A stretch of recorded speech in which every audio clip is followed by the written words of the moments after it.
We are the hollow men. We are the stuffed men, leaning together, headpiece filled with straw. Alas, our dried voices when we whisper together are quiet and meaningless as wind in dry grass or rats' feet over broken glass in our dry cellar.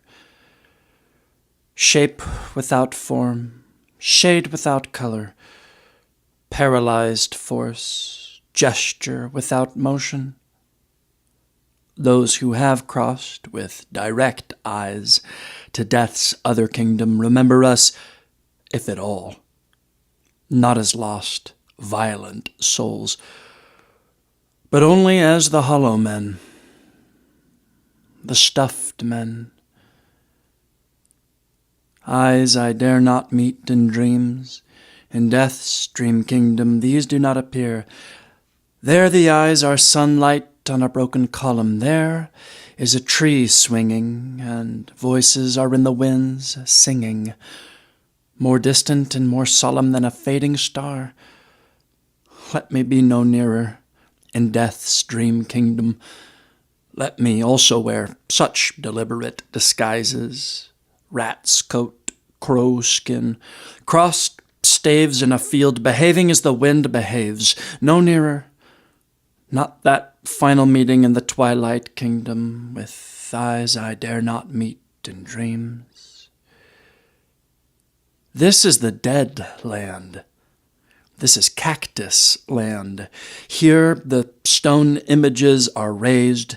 Here they receive the supplication of a dead man's hand under the twinkle of a fading star. Is it like this in death's other kingdom? Waking alone at the hour when we are trembling with tenderness, lips that would kiss form prayers to broken stone. The eyes are not here. There are no eyes here, in this valley of dying stars, in this hollow valley, this broken jaw of our lost kingdoms. In this last of meeting places we grope together and avoid speech, gathered on this beach of the tumid river, sightless unless the eyes reappear as the perpetual star, multifoliate rose of death's twilight kingdom, the hope only of empty men. Here we go round the prickly pear, prickly pear, prickly pear. Here we go round the prickly pear at 5 o'clock in the morning. Between the idea and the reality, between the motion and the act falls the shadow. For thine is the kingdom. Between the conception and the creation, between the emotion and the response, falls the shadow. Life is very long. Between the desire and the spasm, between the potency and the existence, between the essence and the descent, falls the shadow. For thine is the kingdom. For thine is, life is, for thine is the... This is the way the world ends. This is the way the world ends. This is the way the world ends. Not with a bang, but a whimper.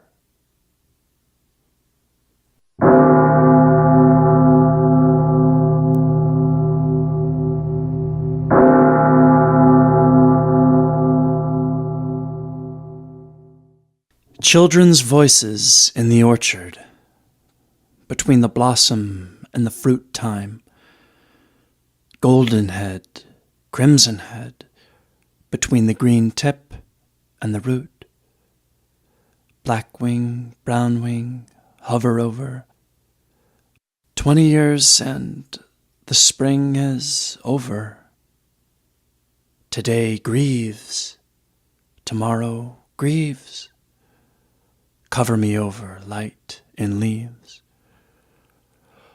Golden head, black wing, cling, swing, spring, sing. Swing up into the apple tree.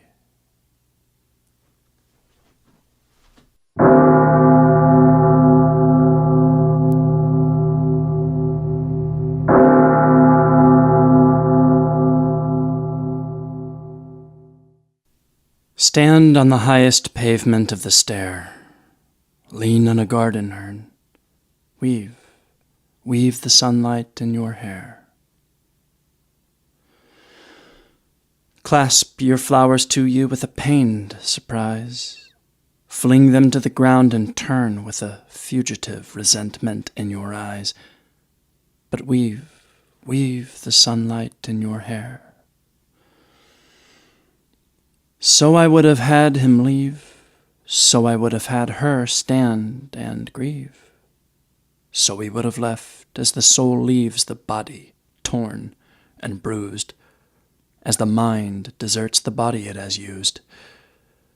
I should find some way incomparably light and deft, some way we should both understand, simple and faithless as a smile and shake of the hand.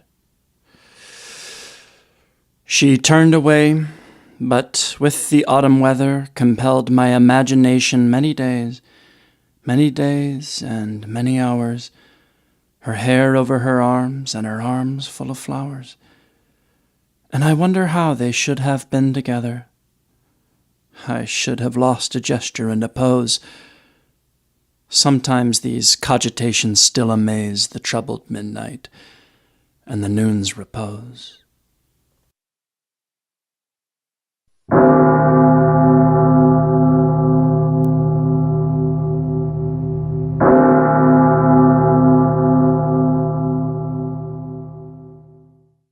Everything is far and long gone by. I think that the star glittering above me has been dead for 1,000,000 years. I think that there were tears in the car I heard pass, and something terrible was said. A clock has stopped striking in the house across the road. When did it start? I would like to step out of my heart and go walking beneath the enormous sky. I would like to pray. And surely all the stars that perished long ago, one still exists. Which one is it? Which one? At the end of its beam in the sky, standing like a white city.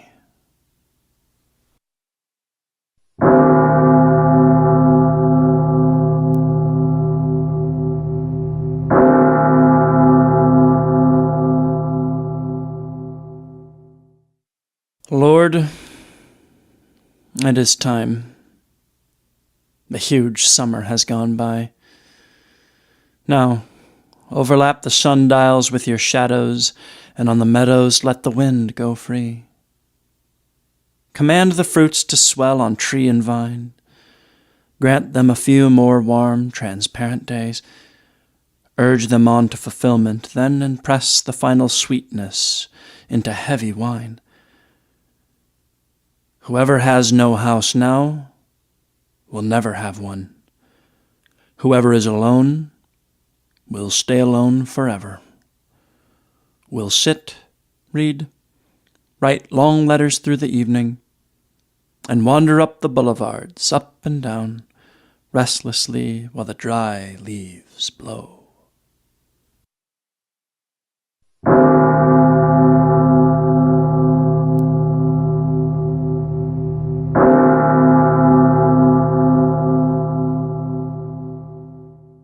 I am blind, you outsiders. It is a curse, a contradiction, a tiresome farce, and every day I despair. I put my hand on the arm of my wife, colorless hand on colorless sleeve, and she walks me through the empty air. You push and shove and think that you've been sounding different from stone against stone, but you are mistaken. I alone live and suffer and howl. In me there is an endless outcry, and I can't tell what's crying, whether it's my broken heart or my bowels. Are the tunes familiar? You don't sing them like this. How could you understand? Each morning the sunlight comes into your house, and you welcome it as a friend, and you know what it's like to see face to face. And that tempts you to be kind.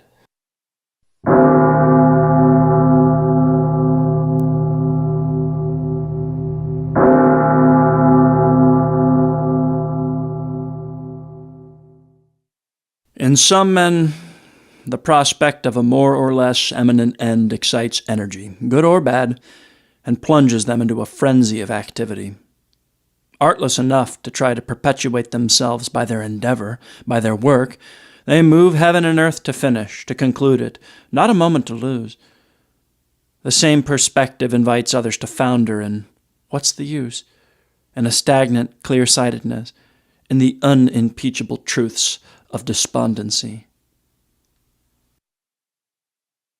At a grave, the words game, imposture, joke, dream, these things come to mind.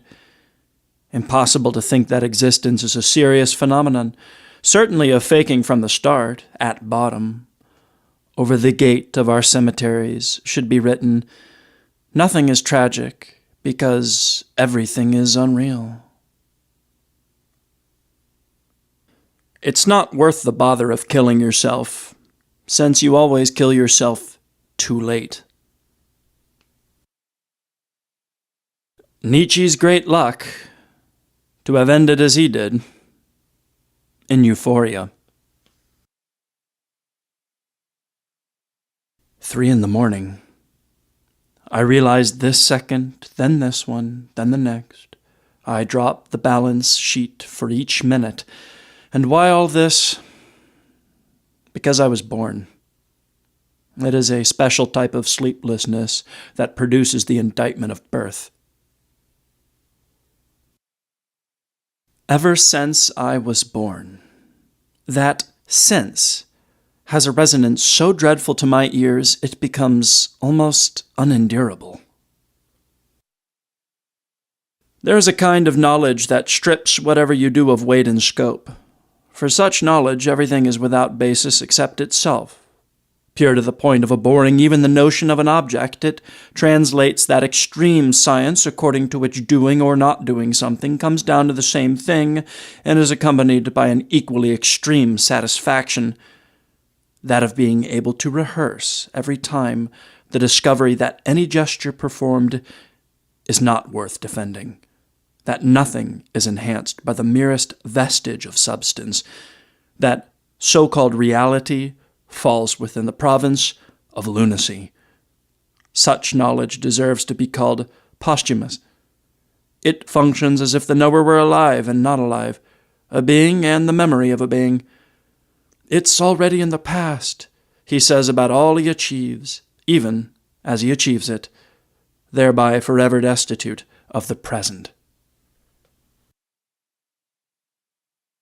I do nothing, granted, but I see the hours pass, which is better than trying to fill them. No need to elaborate works. Merely say something that can be murmured in the ear of a drunkard or a dying man. Nothing is better proof of how far humanity has regressed than the impossibility of finding a single nation, a single tribe, among whom birth still provokes mourning or lamentation. Health is certainly a good thing, but those who possess it have been denied the opportunity of realizing it, for self-conscious health is either compromised or about to be. Since no one delights in his absence of infirmities, we may speak without exaggeration of a just punishment of the healthy. The West, a sweet-smelling rottenness, a perfumed corpse. Alaric claimed that a demon drove him against Rome. Every exhausted civilization awaits its barbarian, and every barbarian awaits his demon, All these nations were great because they had great prejudices. Now they have none. Are they nations still? At most, disintegrated crowds.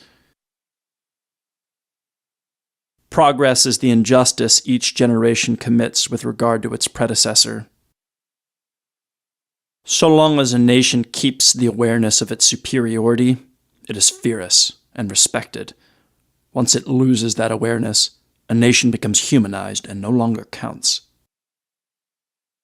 My vision of the future is so exact that if I had children, I would strangle them here and now.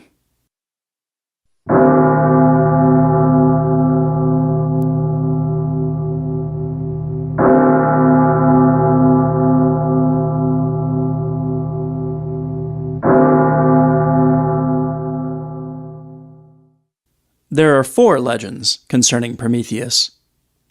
According to the first, he was clamped to a rock in the Caucasus for betraying the secrets of the gods to men, and the gods sent eagles to feed on his liver, which was perpetually renewed. According to the second, Prometheus, goaded by the pain of the tearing beaks, pressed himself deeper and deeper into the rock until he became a rock, became one with it. According to the third, his treachery was forgotten in the course of thousands of years, the gods forgotten, the eagles, and he himself forgotten. According to the fourth, everyone grew weary of the meaningless affair. The gods grew weary, the eagles grew weary, the wound closed warily. There remained the inexplicable mass of rock. The legend tried to explain the inexplicable. As it came out of a substratum of truth, it had in turn to end in the inexplicable.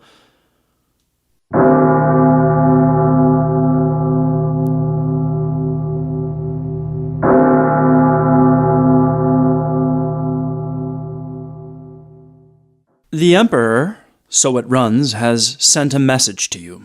The humble subject, the insignificant shadow cowering in the remotest distance before the imperial sun, the Emperor alone from his deathbed has sent a message to you. He has commanded the messenger to kneel down by the bed, and has whispered the message to him. So much store did he lay on it that he ordered the messenger to whisper it back into his ear again. Then, by a nod of the head, the Emperor confirmed that it was right. Yes, before the assembled spectators of his death, all the obstructing walls have been broken down, and on the spacious and loftily mounting open staircases stand in a ring the great princes of the empire. Before all these he has delivered his message to you, and you alone. The messenger immediately sets out on his journey, a powerful, indefatigable man, now pushing with his right arm, now his left. He cleaves a way for himself through the throng. If he encounters resistance, he points to his breast where the symbol of the imperial sun glitters. The way, too, is made easier for him than it would be for any other man. But the multitudes are so vast. Their numbers have no end. If he could reach the open fields, how fast he would fly. And soon, doubtless, you would hear the welcome hammering of his fists on your door. But instead, how vainly does he wear out his strength? Still, he is only making his way through the chambers of the innermost palace. Never will he get to the end of them. And if he succeeded in that, nothing would be gained. He must fight his way next down the stair. And if he succeeded in that, nothing would be gained. The courts would still have to be crossed. And after the courts, the second outer palace. And once more stairs and courts. And once more another palace. And so on for thousands of years. And if at last he should burst through the outermost gate. But never, never can that happen. The imperial capital would lie before him, the center of the world crammed to bursting with its own refuse. Nobody could fight his way through here, least of all one with a message from a dead man. But you sit at your window when evening falls and dream of it.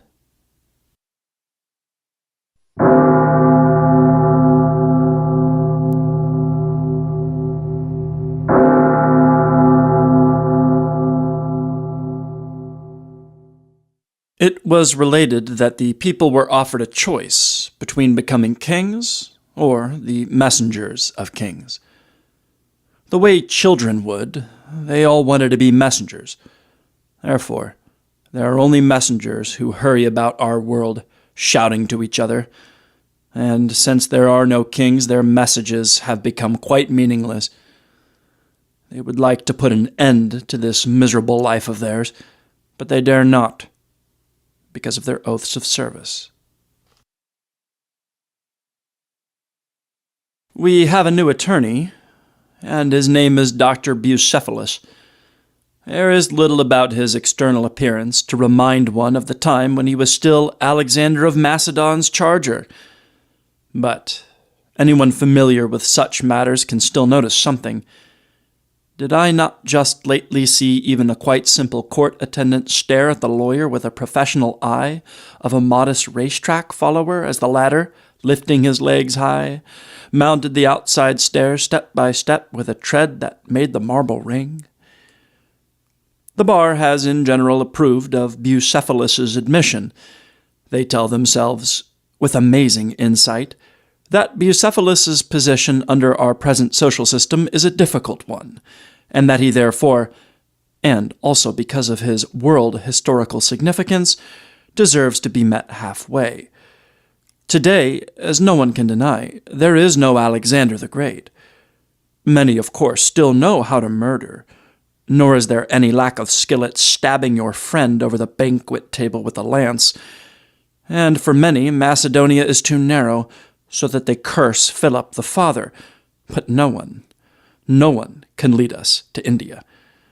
Even in those days, India's gates were unattainable, but their direction was designated by the royal sword.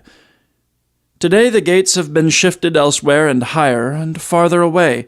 Nobody points out their direction. Many hold swords, but only to flourish them, and the glance that tries to follow them becomes confused. Therefore it may really be best, perhaps, to do as Bucephalus has done and bury oneself in the law books, his flanks unpressed by the thighs of a rider, under a quiet lamp, far from the din of Alexander's battles. Free, he reads and turns the pages of our old books.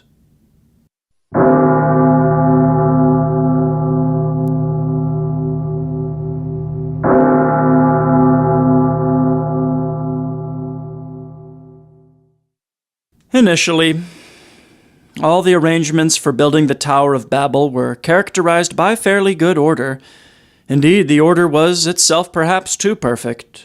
Too much thought was taken for guides, interpreters, accommodations for the workmen, roads of communication, as if there were centuries before one to do the work in. In fact, the general opinion at the time was that one simply could not build too slowly. A very little insistence on this would have sufficed to make one hesitate to lay the foundations at all. People argued in this way. The essential thing in the whole business is the idea of building a tower that will reach to heaven. In comparison with that idea, everything else is secondary. The idea, once seized in its magnitude, can never vanish again. So long as there are men on the earth, there will also be the irresistible desire to complete the building. That being so, however, one need have no anxiety about the future. On the contrary, human knowledge is increasing. The art of building has made progress and will make further progress. A piece of work, which takes us a year, may be done in half the time in another 100 years, and better done, too, and more enduringly. So, why exert oneself to the extreme limit of one's present powers? There would be some sense in doing that only if it were likely that the tower could be completed in a single generation. But that is beyond all hope. It is far more likely that the next generation, with their perfected knowledge, will find the work of their predecessors bad, and tear down what has been built so as to begin anew. Such thoughts paralyzed people's powers, and so they troubled less about the tower than the construction of a city for the workmen. Every nationality wanted the finest quarters for itself, and this gave rise to disputes, which developed into bloody conflicts. These conflicts never came to an end. To the leaders, they were a new proof that, in the absence of a necessary unity, the building of the tower must be done very slowly, or indeed preferably postponed until universal peace had been declared. But the time was spent not only in conflict. The town was embellished in the intervals, and this, unfortunately enough, evoked fresh envy and fresh conflict. In this fashion, the age of the first generation went past, but none of the succeeding ones showed any difference, except that technical skill increased, and with it, occasion for conflict. To this must be added that the second or third generation had already recognized the senselessness of building a heaven-reaching tower, but by that time everybody was too deeply involved to even leave the city. All the legends and songs that came to birth in that city are filled with longing for a prophesied day in which the city would be destroyed by 5 successive blows from a gigantic fist. It is for that reason, too, that the city has a closed fist on its coat of arms.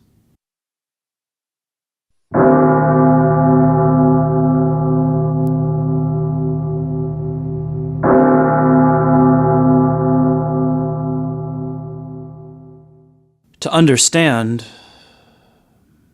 I destroyed myself. To understand is to forget about loving. I know nothing more simultaneously false and telling than that statement by Leonardo da Vinci that we cannot love or hate something until we have understood it. Solitude devastates me. Company oppresses me. The presence of another person derails my thoughts. I dream of the other's presence with a strange absent-mindedness that no amount of my analytical scrutiny can define. Isolation has carved me in its image and likeness. The presence of another person, any person whatsoever, instantly slows down my thinking. And while for a normal man contact with others is a stimulus to spoken expression and wit, for me it is a counter-stimulus, if this compound word be linguistically permissible. When all by myself, I can think of all kinds of clever remarks, quick comebacks to what one said, and flashes of witty sociability with no one. But all of this vanishes when I face someone in the flesh. I lose my wits. I can no longer speak, and after half an hour I feel tired. Yes, talking to people makes me feel like sleeping. Only my ghostly and imaginary friends, only the conversations I have in my dreams are genuinely real and substantial, and in them intelligence gleams like an image in a mirror. The mere thought of having to enter into contact with someone else makes me nervous. A simple invitation to have dinner with a friend produces an anguish in me that's hard to define. The idea of any social obligation whatsoever, attending a funeral, dealing with someone about an office matter, going to the station to wait for someone I know or don't know. The very idea disturbs my thoughts for an entire day, and sometimes I start worrying the night before, and I sleep badly. When it takes place, the dreaded encounter is utterly insignificant, justifying none of my anxiety. But the next time I am no different. I never learn to learn. My habits are of solitude, not of men. I do not know if it was Rousseau who said this, but it was some mind of my species, it being perhaps too much to say of my race. I don't get indignant because indignation is for the strong. I'm not resigned because resignation is for the noble. I don't hold my peace because silence is for the great. And I'm neither strong, nor noble, nor great. I suffer, and I dream. I complain because I'm weak. And, since I'm an artist, I amuse myself by making my complaints musical and by arranging my dreams according to my idea of what makes them beautiful. I only regret not being a child, since then I could believe in my dreams, and not being a madman, since then I could keep everyone around me from getting too close to my soul. Taking dreams for reality, living too intensely what I dream, has given this thorn to the false rose of my dreamed life, that not even dreams cheer me, because I see their defects. Not even by colorfully painting my window can I block out the noise of the life outside, which doesn't know I'm observing it. Happy the creators of pessimistic systems. Besides taking refuge in the fact of having made something, they can exult in their explanation of universal suffering and include themselves in it. I don't complain about the world. I don't protest in the name of the universe. I'm not a pessimist.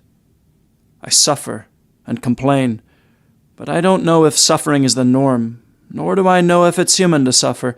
Why should I care to know? I suffer without knowing if I deserve to, a hunted doe. I'm not a pessimist. I'm sad.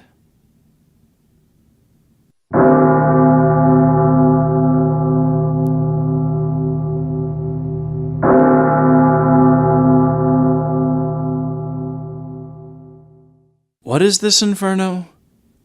It is the place of torment. And the more someone has offended God in some way, the more torments he will suffer. The sense of smell will be tormented. What punishment would it be to find oneself closed in a room with a rotten corpse? The damned must reside amidst many millions of other damned souls, alive for the punishment, but cadavers for the stench will be given off. They will suffer all the more for their stench, their screaming, and for the crowds, because in hell they will be one on top of the other, like sheep crowded together in winter time. From this then will come the punishment of immobility, since the damned soul will then fall into hell on the last day. So he will have to remain without ever changing place and without being able to move his foot or his hand as long as God is God. His hearing will be tormented with the continuous screams and cries of poor, desperate souls. The demons will clamor continuously. What punishment is it when one wants to sleep and one hears an invalid who complains continuously, a dog barking, a little child crying? Wretched damned, who must hear the noise and cries of those tormented constantly and for all eternity. The throat will be tormented with hunger. The damned will be hungry as wolves, but he will never have so much as a crumb of bread. He will feel such thirst that not even all the water in the sea would be enough to slake it, but he will not have so much as a drop. The glutton asked for a drop, but he will not have it, and he never, ever will. The punishment that most torments the senses of the damned is the fire of hell, which torments the touch. In this land, punishment by fire is the worst of all, but there is a great deal of difference between our fire and that of hell, which St. Augustine has said makes our seem as if painted on a wall. Therefore the wretched will be surrounded by fire like wood inside a furnace. The damned soul will find himself with an abyss of fire below, an abyss above, an abyss all around him. If he touches, sees, breathes, he does not touch, see, or breathe anything but fire. He will exist in fire like a fish in water. But this fire will not only surround the damned, it will enter in to torment from within. His body will be made of fire, so that his guts will burn inside, his heart inside, his brain inside, his blood inside, even the bone marrow inside. Each damned soul will become a furnace inside. If hell were not eternal, it would not be hell. The punishment that does not last for long is not much of a punishment. On an infirm man you may lance an abscess, on another gangrene breaks out. The pain is great, but because it ends quickly it is no great torment. But what punishment would it be if that cut or that operation with fire continued for a week, for an entire month? When the punishment is very long, even when it is light, like discomfort in the eyes or the pain of a great weight, it becomes unbearable. But why stop at pain? What will hell be like? It is not the place where one watches the same play or hears the same music. There is not only a discomfort in the eyes or a great weight. One does not feel merely the torment of a cut or a hot iron, but rather all the torments, all the pain, and for how long? Eternity. Death in this life is the thing most feared by sinners, but in hell it will become the most desired. And how long will the misery last? Eternity. The damned will ask the demons, where is night? When does it end? When do the shadows lift? When do the cries end? When do the flames end? When do the torments end?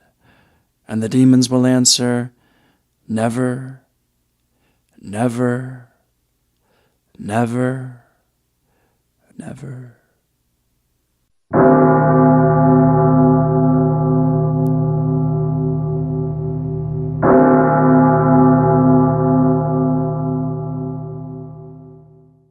In 1 hour,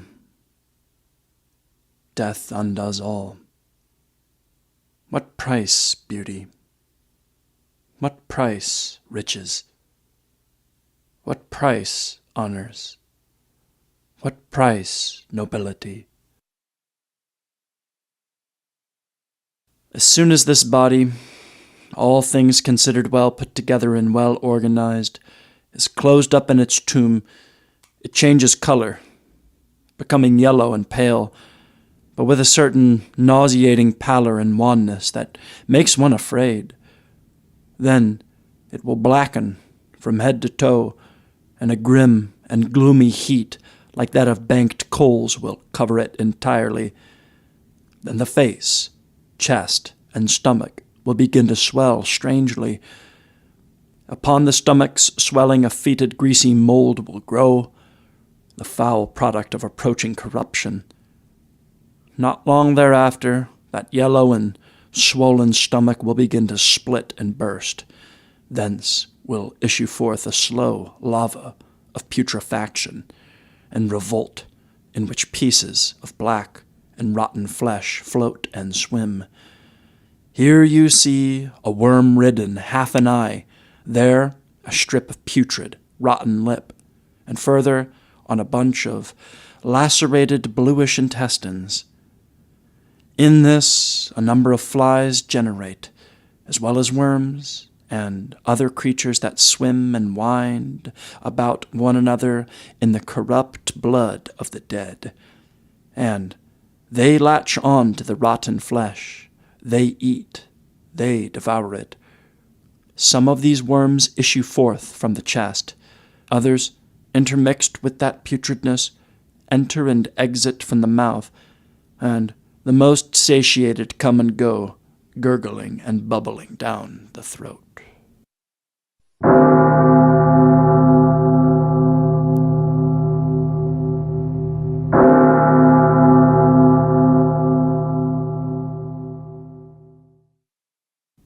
And here, from afar, we see an army of the dead strewn over the plain. No prose nor verse can comprehend their number. From India, from China, from Morocco, and from Spain, from all corners of the earth they came, men said to be happy, popes, kings, emperors. Now they lie naked, beggars. Where are the riches now? Where are their honors, their gems, their scepters, their crowns, their purple robes. Wretched is he who hopes in worldly things, but who does not do so. And if in the end they are deceived, then this is just. O ye blind, wherefore all your toil?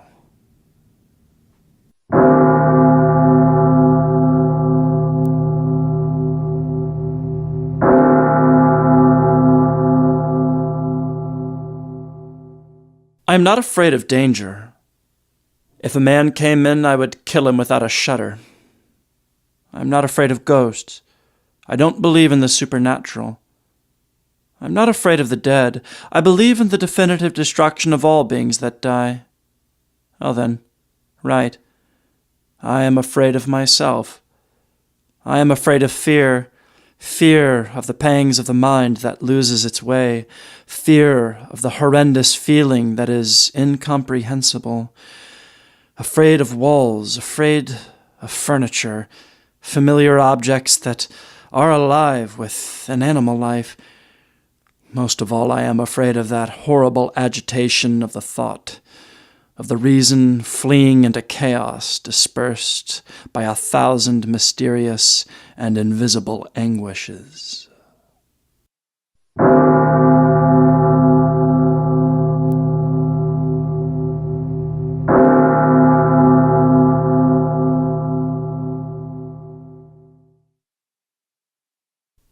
Alas, poor Yorick!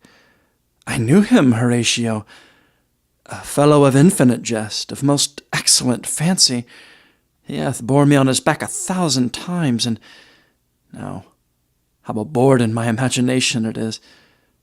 My gorge rises at it. Here hung those lips that I have kissed I know not how oft. There be your jibes now, your gambols, your songs, your flashes of merriment that were wont to set the table on a roar. Not one now to mock your own grinning, quite chop-fallen.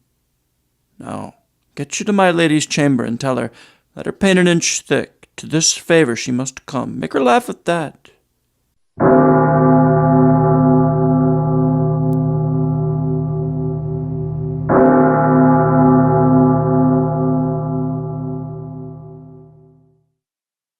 The god Tezcatlipoca.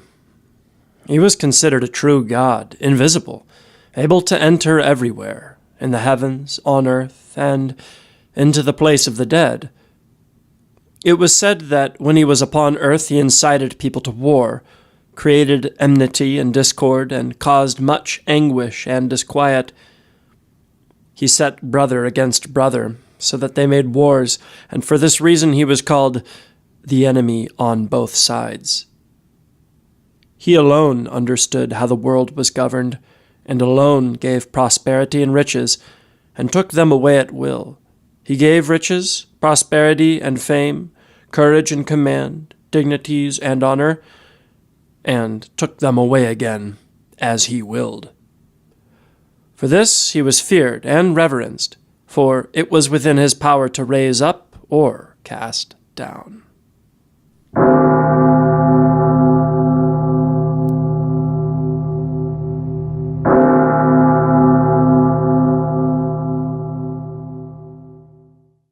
Nor dread nor hope attend a dying animal. Man awaits his end, dreading and hoping all. Many times he died, many times rose again. A great man in his pride, confronting murderous men, casts derision upon supersession of breath. He knows death to the bone. Man has created death.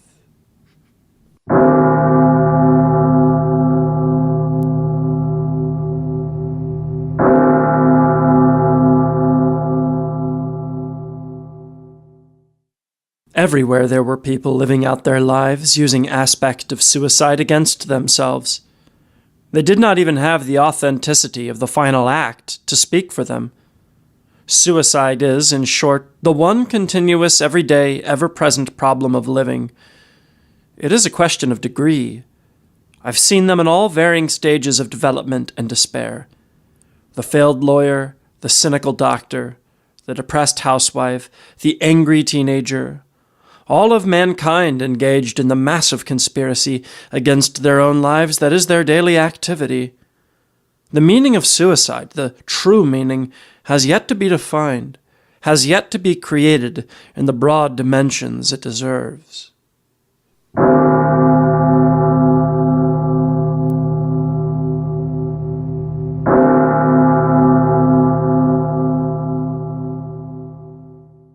That which befalleth the sons of men befalleth beasts. Even one thing befalleth them. As the one dieth, so dieth the other. Yea, they have all one breath, so that a man hath no preeminence above a beast, for all is vanity. All go to one place, all are of dust, and all turn to dust again. Who knoweth the spirit of man that goeth upward, and the spirit of the beast that goeth downward to the earth?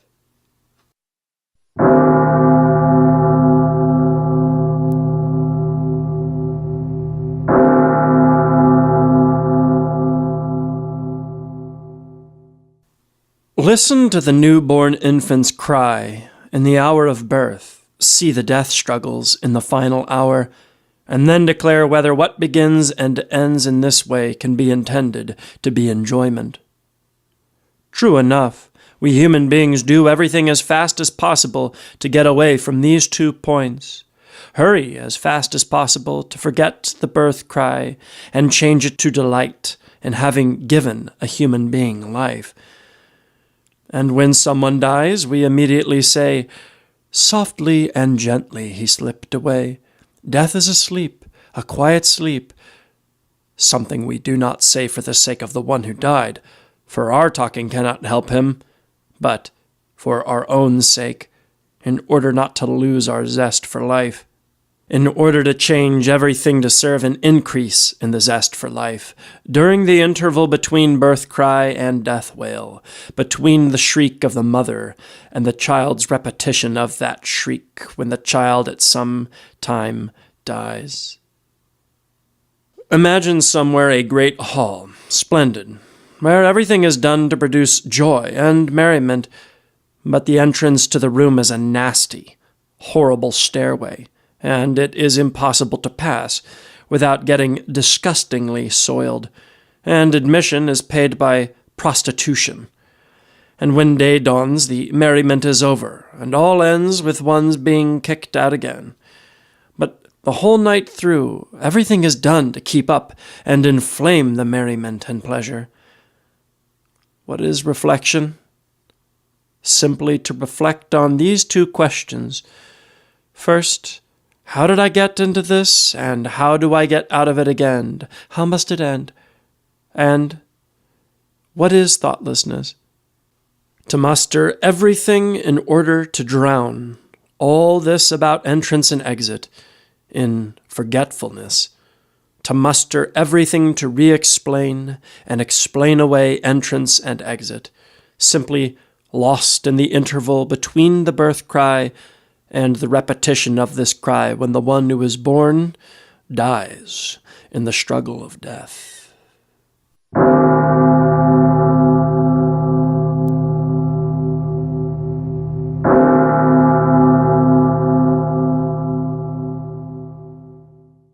It will generally be found that as soon as the terrors of life reach the point where they outweigh the terrors of death, a man will put an end to his life. But the terrors of death offer considerable resistance. They stand like a sentinel at the gate leading out of this world. Perhaps there is no man alive who would not have already put an end to his life if this end had been of a purely negative character, a sudden stoppage of existence. There is something positive about it. It is the destruction of the body, and a man shrinks from that, because his body is the manifestation of his will to life. However, great mental suffering makes us insensible to bodily pain. We despise it, nay, if it should outweigh the other, it distracts our thoughts, and we welcome it as a pause in mental suffering. It is this feeling that would make suicide easy. When, in some dreadful and ghastly dream, we reach the moment of the greatest horror, it awakes us, thereby banishing all the hideous shapes that were born of the night, and life is a dream. When the moment of greatest horror compels us to break it off, the same thing happens. Suicide may also be regarded as an experiment, a question which man puts to nature, trying to force her to answer. The question is this: what change will death produce in a man's existence and his insight into the nature of things? It is a clumsy experiment to make, for it involves the very destruction of the consciousness which puts the question, and would await an answer.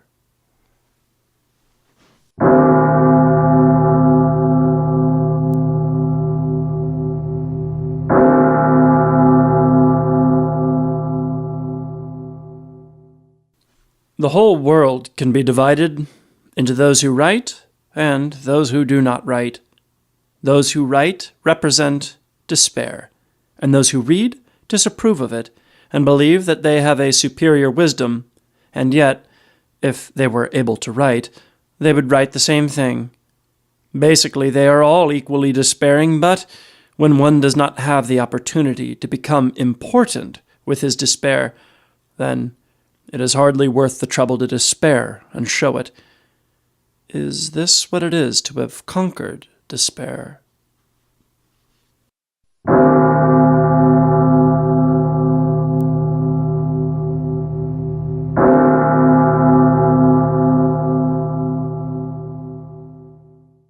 After a great pain, a formal feeling comes. The nerves sit ceremonious like tombs. The stiff heart questions, was it he? He that bore in yesterday or centuries before? The feet mechanical go round, of ground or air or aught, a wooden way, regardless grown a quartz contentment, like a stone. This is the hour of lead, remembered if outlived, as freezing persons recollect the snow. First, chill, then stupor, then the letting go.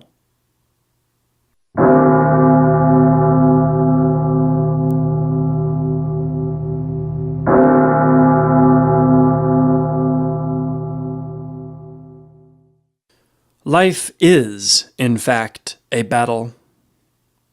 Evil is insolent and strong, beauty enchanting but rare, goodness very apt to be weak, folly very apt to be defiant, wickedness to carry the day, imbeciles to be in great places, people of sense in small ones, and mankind very generally unhappy. But the world as it stands is no illusion, no phantasm, no evil dream of a night. We wake up to it again and again, forever and ever. We can neither forget it nor deny it, nor dispense with it.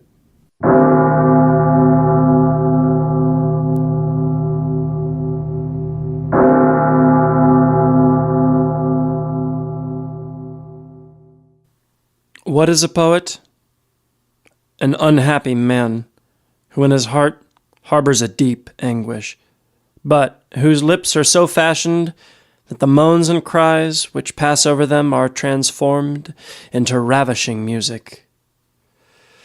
His fate is like that of the unfortunate victims whom the tyrant Phalaris imprisoned in a brazen bull and, slowly tortured over a steady fire, their cries could not reach the tyrant's ears so as to strike terror into his heart.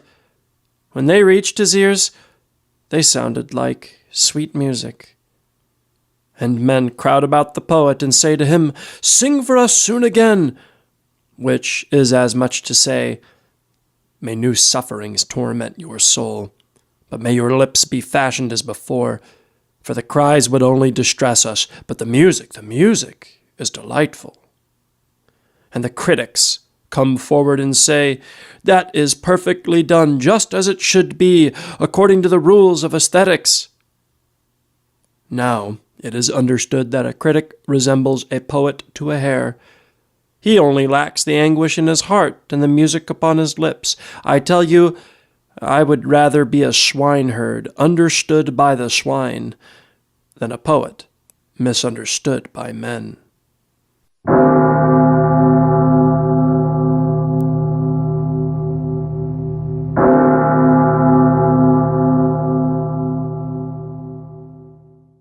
The gods were bored, and so they created man.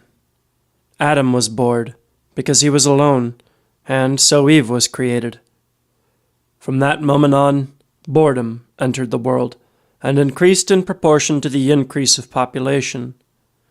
Adam was bored alone. Then Adam and Eve bored together. Then Adam and Eve and Cain and Abel were bored as a family. Then the population of the world increased, and the people were bored. To divert themselves, they conceived the idea of constructing a tower high enough to reach the heavens. This idea is itself as boring as the tower was high, and constitutes a terrible proof of how boredom gained the upper hand. I desire no disciples, but if there happened to be someone present at my deathbed, and I was sure that the end had come, then I might, in an attack of philanthropic delirium, whisper my theory in his ear, uncertain whether I had done him a service or not.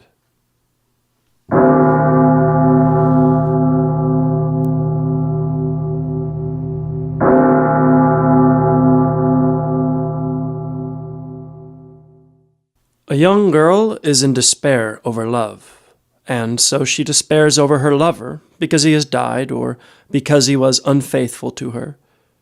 This is not a declared despair. No, she is in despair over herself. This self of hers, if it had become his beloved, she would have been rid of it in the most blissful way, or would have lost it. But this self is now a torment to her, when it has to be a self without him, without a lover. This self, which would have been to her her riches, has now become to her a loathsome void, since her lover is dead, or has become to her an abhorrence, since the loss reminds her of a fact that she was betrayed. Try it now. Say to such a girl, "You are consuming yourself," and you shall hear her reply, "Oh no, the torment is precisely this, that I cannot do it." To despair over oneself, in despair to will to be rid of oneself, that is the formula for all despair.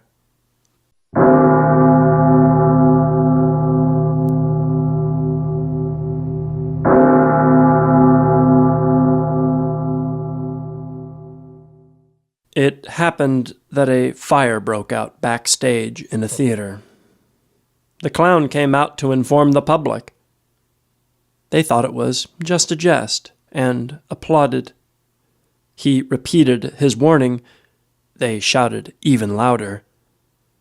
So I think the world will come to an end, amid general applause from all the wits who believe that everything is a joke.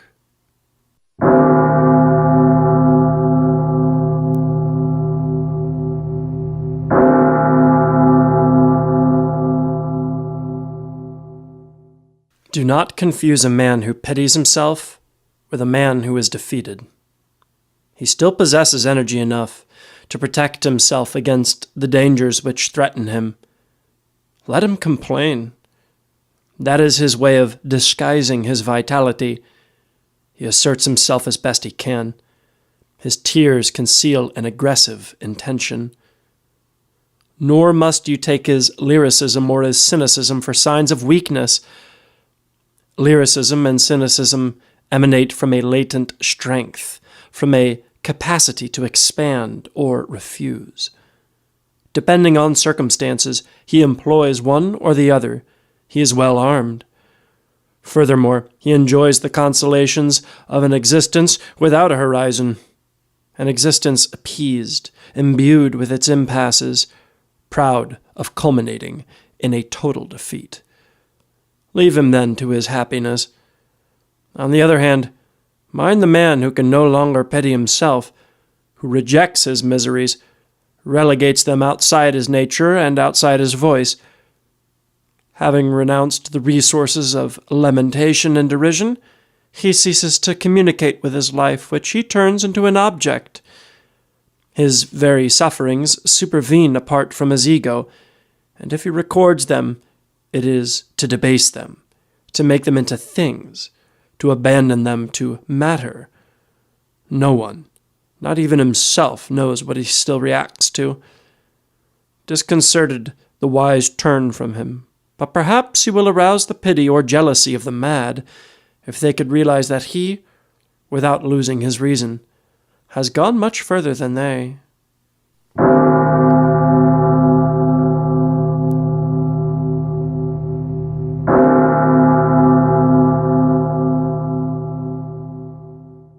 However close we may be to paradise, irony bars our way.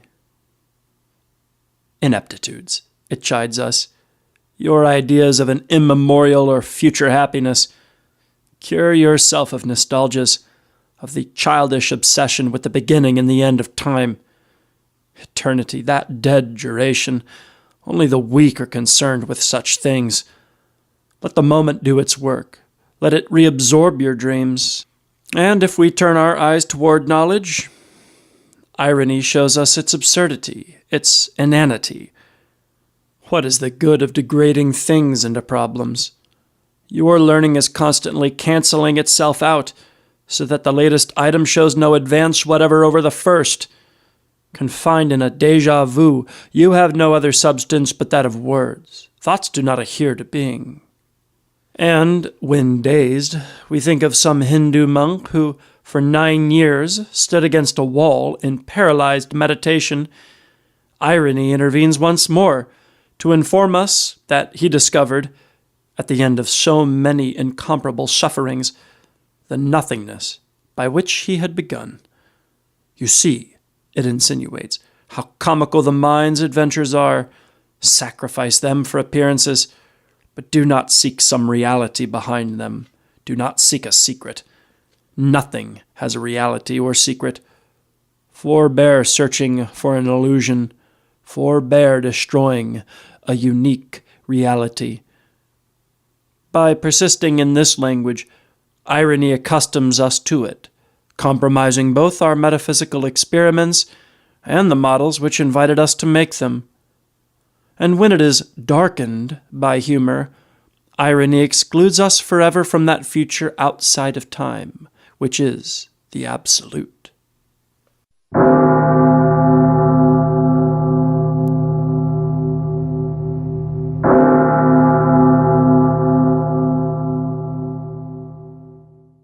In normal doses, fear, indispensable to action and thought, stimulates our senses and our mind.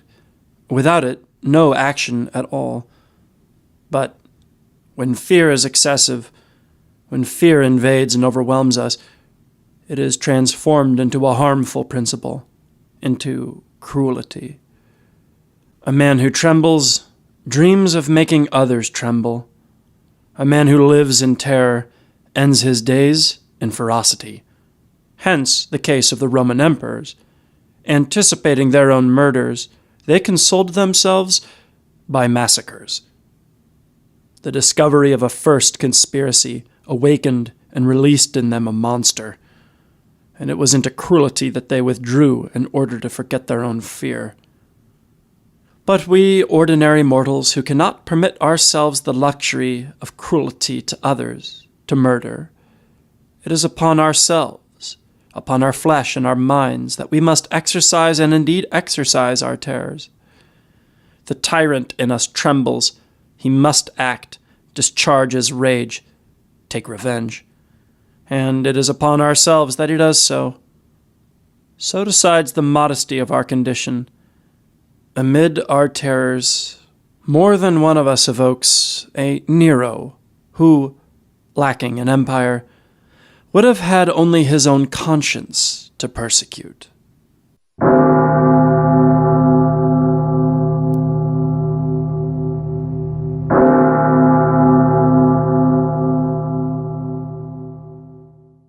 I ask myself, why is it that only some people suffer? Why are only some selected from the ranks of normal people and put on the torture rack? Some religions maintain that God is trying us through suffering, or that we expiate evil and unbelief through suffering. If such an explanation can satisfy the religious man, it is not sufficient for anyone who notices that suffering is arbitrary and unjust, because the innocent suffer most. There is no valid justification for suffering. Suffering has no hierarchy of values. The most interesting aspect of suffering is the sufferer's belief in its absoluteness. He believes he has a monopoly on suffering. I think I alone suffer, that I alone have the right to suffer, although I also realize that there are modalities of suffering more terrible than mine, pieces of flesh falling from the bones, the body crumbling before one's very eyes, monstrous, criminal, shameful sufferings. One asks oneself, how can this be? And if it be, how can one still speak of finality and other such old wives' tales? Suffering moves me so much that I lose all my courage. I lose heart because I do not understand why there is suffering in the world. Its origin in life's bestiality, irrationality, and demonism explains the presence of suffering in the world, but it does not justify it. Or maybe suffering has no more justification than life itself. Was life necessary? Or is its rationale purely immanent? Why should we not reconcile ourselves to the final triumph of nothingness, of non-being, to the thought that existence advances towards nothingness and being toward non-being? Isn't non-being the last absolute reality? This is as challenging a paradox as that of the world itself. Although suffering moves me, and sometimes even delights me, never could I write the apologia of suffering, because long-lasting suffering, and all genuine suffering is long-lasting, though purifying in its first phases, unhinges the reason, dulls the senses, and finally destroys. Facile enthusiasm for suffering is professed only by aesthetes and dilettantes of suffering, those who mistake it for entertainment, and who do not understand that there is in suffering both poison, a formidable destructive energy, and a rich fertility dearly paid for. To have the monopoly of suffering is to live suspended above the abyss. All suffering is an abyss. Those who maintain that suicide is an assertion of life are cowards. They invent explanations and excuses to mask their impotence and lack of daring, for in fact, there can be no willed or rational decision to commit suicide, only organic, secret causes, which predetermine it. Those who commit suicide have a pathological attraction for death, which they try to resist consciously, but which they cannot totally suppress. Life in them is so unbalanced that no rational argument could set it right. There are no rational suicides, following to a logical conclusion, a meditation on nothingness and the futility of life. If one argues that there were wise men in antiquity who committed suicide in solitude, I reply that they could do so only because they had already stifled life within themselves. To meditate on death and on similar dangerous topics is to deal life a mortal blow, for the mind contemplating so many agonizing questions must already have been wounded. No one commits suicide for external reasons, only because of inner disequilibrium. Under similar adverse circumstances, some are indifferent, some are moved, some driven to suicide. To be obsessed with suicide, there must be such inner agony that all self-imposed barriers break, and nothing is left but a catastrophic dizziness, a strange and powerful whirlwind. How could suicide be an assertion of life? And they say that it is caused by disappointments, which implies that you have desired life, and that you had expectations which it did not fulfill, a false dialectic. As if the suicide did not live before he died, did not have hopes, ambitions, pain. Essential to suicide is the belief that you can no longer live, not because of a whim, but because of a terrifying inner tragedy. Is the inability to live an assertion of life? Any suicide is impressive. So I wonder why people still look for reasons and justifications, why they even deprecate suicide. Nothing is more ridiculous than to make a hierarchy of suicides and divide them between noble and vulgar. Taking one's life is sufficiently impressive to forestall any petty hunt for motives. I despise those who scoff at suicides committed for love, because they do not understand that, to the lover, unfulfilled love is the cancellation of his own being, a destructive plunge into meaninglessness. Unrealized passions lead to death faster than great failures. Great failures are slow agonies, but great passions that are thwarted kill like a bolt of lightning. I admire only two types of people, the potentially mad and the potentially suicidal. Only they inspire me with awe because only they are capable of great passions and great spiritual transfigurations. Why don't I commit suicide? Because I am as sick of death as I am of life. I should be cast into a flaming cauldron. Why am I on this earth? I feel the need to cry out, to utter a savage scream that will set the world a-tremble with dread. I am a lightning bolt ready to set the world ablaze and swallow it up in flames. I am the most monstrous being in history. I am the beast of the apocalypse, full of fire and darkness, of aspirations and despair.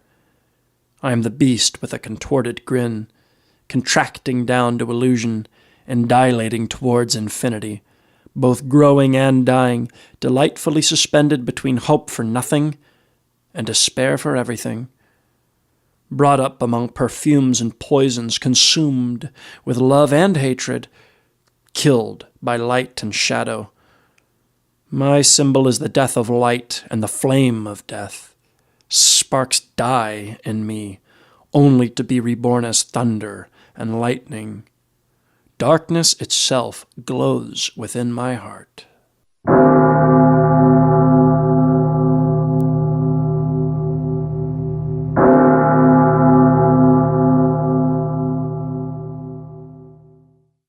I am more and more persuaded that man is an unhappy animal, abandoned and forced to find his own way in life.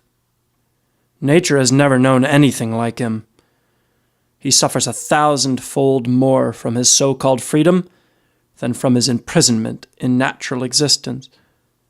Not surprisingly, he often longs to be a flower or a plant. When you come to a point where you want to live like a plant, fully unconscious, then you have come to despair of humanity. But why shouldn't I exchange places with a flower? I already know what it means to be a man, to live in history, have ideals. What else is in it for me? To be a man is, of course, a great thing. But it is mainly a tragedy because to be human means to live in a totally different way, more complex and more dramatic than natural existence.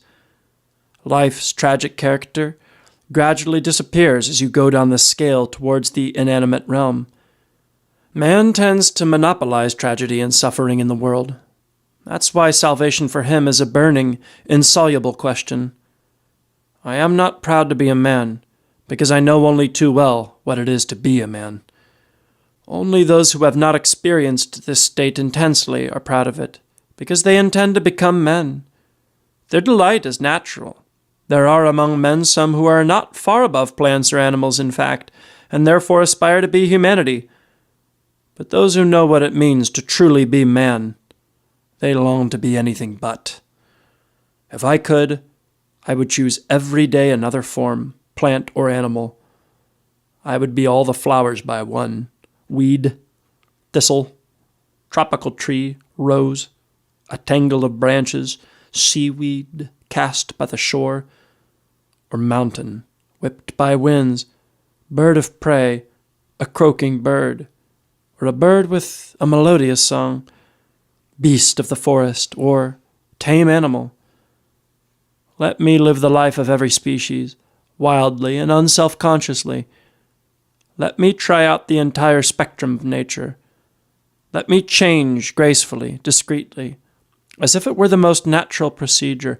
How I would search the nests and caves, wander the deserted mountains and the sea, the hills and the plains. Only a cosmic adventure of this kind, a series of metamorphoses in the plant and animal realms, could reawaken in me the desire to become a man again. If the difference between man and animal lies in the fact that the animal can only be an animal, whereas man can also be not man, that is, something other than himself, then I am not man.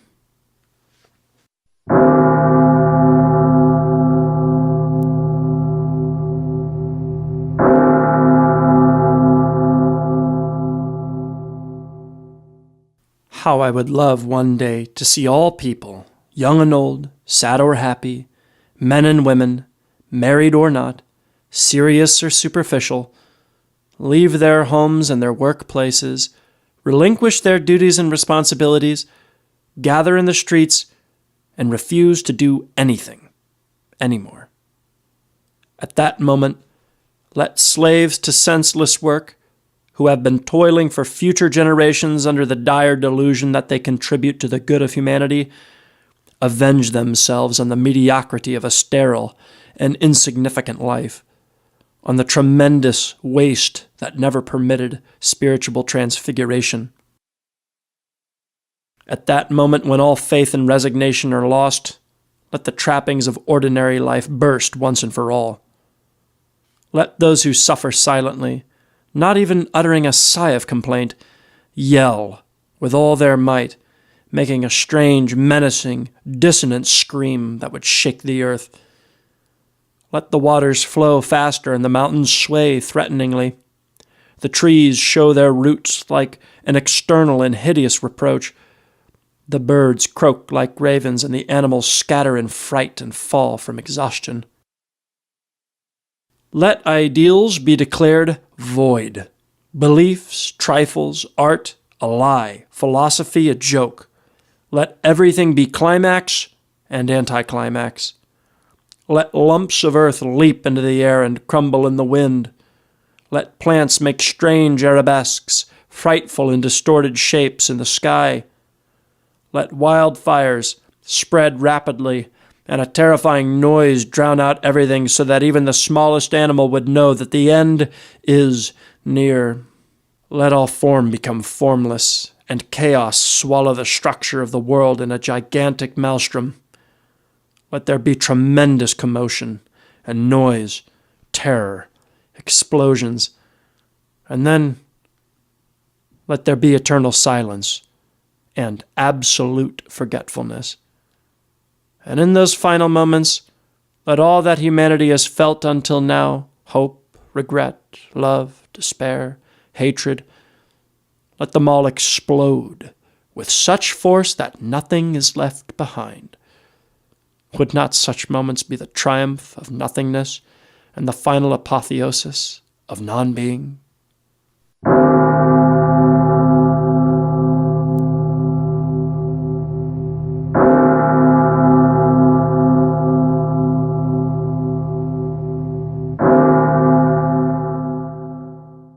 There are so many reasons to reject life that it would be impossible to enumerate them all. Despair, death, and infinity are only the most obvious. But there are also an equal number of inner, subjective causes. For Where life is concerned, there is no true or false, only our spontaneous reaction.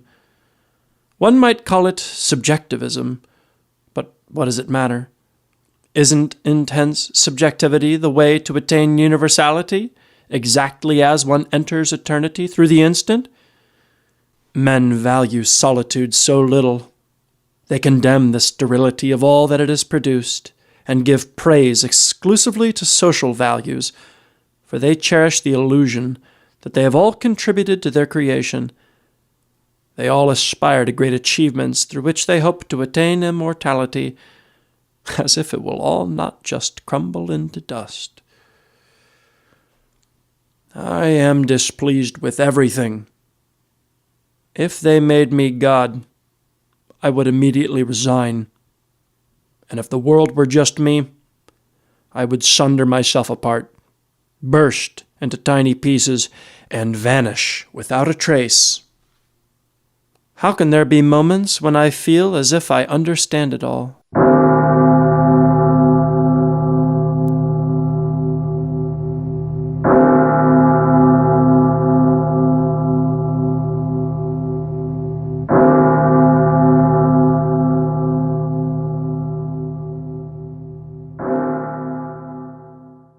Is there another sadness besides that of death?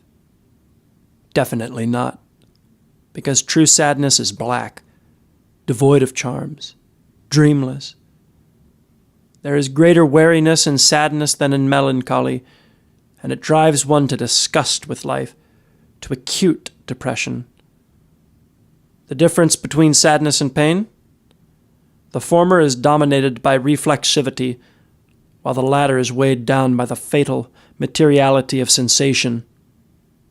They both lead only to death, never to love or erotic exaltation. Eros means unmediated living in the secret necessity of life, which, given the essential innocence of any erotic experience, creates the illusion of liberty.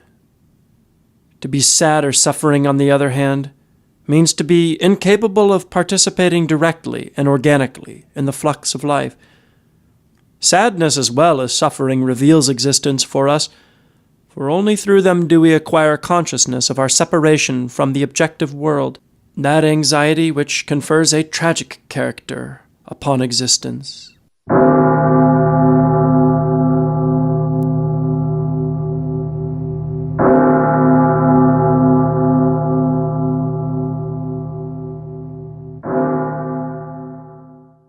Man should stop being, or becoming, a rational animal. He should become a lunatic, risking everything for the sake of his most dangerous fantasies, capable of exaltations, ready to die for all the world has as well as for what it has not. Each man's ideal should be to stop being a man. This can only be attained through absolute arbitrariness.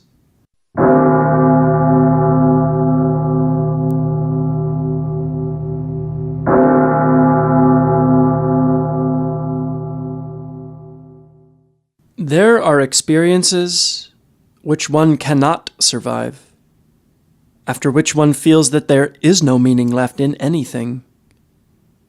Once you have reached the limits of life, having lived to extremity all that is offered at those dangerous borders, the everyday gesture and the usual aspiration lose their seductive charm. If you go on living, you do so only through your capacity for objectification, your ability to free yourself in writing from an infinite strain. Creativity is a temporary salvation from the claws of death. I feel I must burst because of all that life offers me, and because of the prospect of death. I feel that I am dying of solitude, of love, of despair, of hatred, of all that this world offers me. With every experience I expand like a balloon, blown up beyond its capacity. The most terrifying intensification bursts into nothingness. You grow inside, you dilate madly, until there are no boundaries left, You reach the edge of light, where light is stolen by night, and from that plenitude, as in a savage whirlwind, you are thrown straight into nothingness. Life breeds both plenitude and void, exuberance and depression. What are we when confronted with the interior vortex which swallows us into absurdity? I feel my life cracking within me from too much intensity, too much disequilibrium. It is like an explosion which cannot be contained, which throws you up in the air along with everything else. At the edge of life you feel that you are no longer master of the life within you, that subjectivity is an illusion, and that uncontrollable forces seethe within you, evolve with no relation to a personal center or a definitive individual rhythm. At the edge of life, everything is an occasion for death. You die because of all there is and all there is not. Every experience is in this case a leap into nothingness. When you have lived everything life has offered you to a paroxysm of supreme intensity, you have reached the stage at which you can no longer experience anything, because nothing is left. Even if you have not exhausted all the possibilities of these experiences, it is enough to have lived the principal ones to their limit.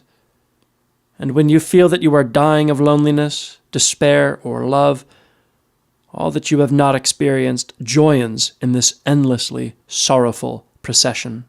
The feeling that you cannot survive such whirlwinds also arises from a consummation of a purely inner plane. The flames of life burn in a closed oven from which the heat cannot escape. Those who live on an external plane are saved from the outset. But do they have anything to save when they are not aware of any danger?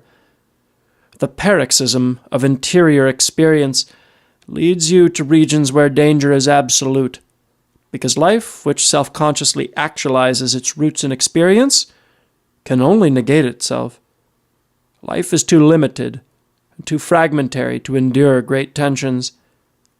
Did not all the mystics feel that they could not live after their ecstasies? What could they expect from the world, those who sense beyond the normal limits? Life, loneliness, despair, and death.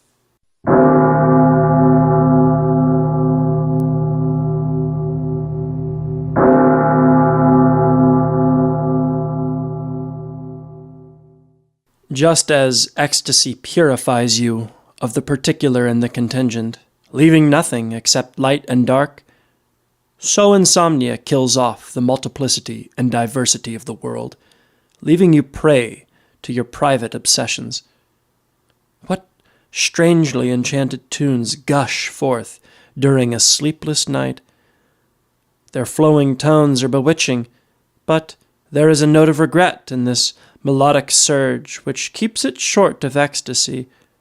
What kind of regret? It is hard to say, because insomnia is so complex that one cannot tell what the loss is. Maybe the loss is infinite. During wakeful nights, the presence of a single thought or feeling reigns supreme. It becomes the source of the night's mysterious music. Thus transformed, the thoughts of wakeful nights are mild enough to stir depths of universal anxiety in man's soul. Death itself, although still hideous, acquires in the night a sort of impalpable transparency, an illusory and musical character. Nevertheless, the sadness of this universal night is like the sadness of Oriental music, in which the mystery of death is more dominant than that of love.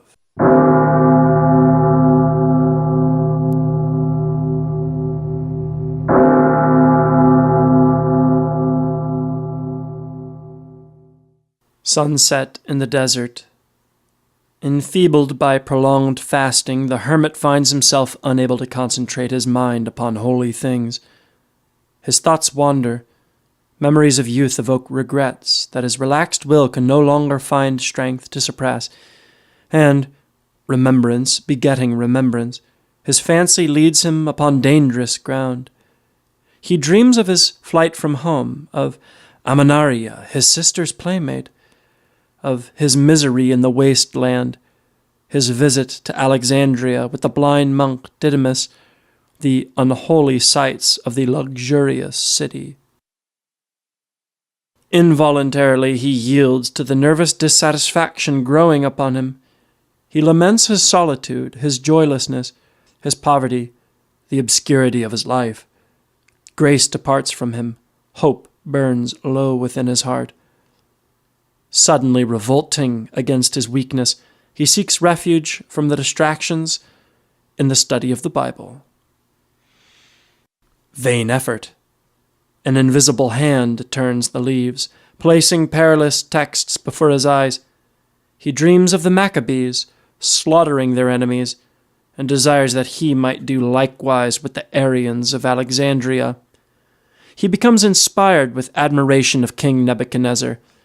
He meditates voluptuously upon the visit of Sheba's queen to Solomon, discovers a text in the Acts of the Apostles antagonistic to principles of monkish asceticism, indulges in reveries regarding the riches of biblical kings and holy men. Then Satan comes to tempt him with evil hallucinations for which the saint's momentary frailty has paved the way, and with the evil one comes the 7 deadly sins. Gold is piled up to excite covetousness. Shadowy banquets appear to evoke gluttony. The scene shifts to aid the temptations of anger and of pride. Anthony finds himself in Alexandria at the head of a wild army of monks, slaughtering the heretics and pagans without mercy for age or sex. In fantastic obedience to the course of his fancy while reading the Bible a while before, and like an invisible echo of his evil thoughts, the scene changes again. Alexandria is transformed into Constantinople. Anthony finds himself the honored guest of the emperor. He beholds the vast circus in all its splendor, the ocean of faces, the tumult of excitement.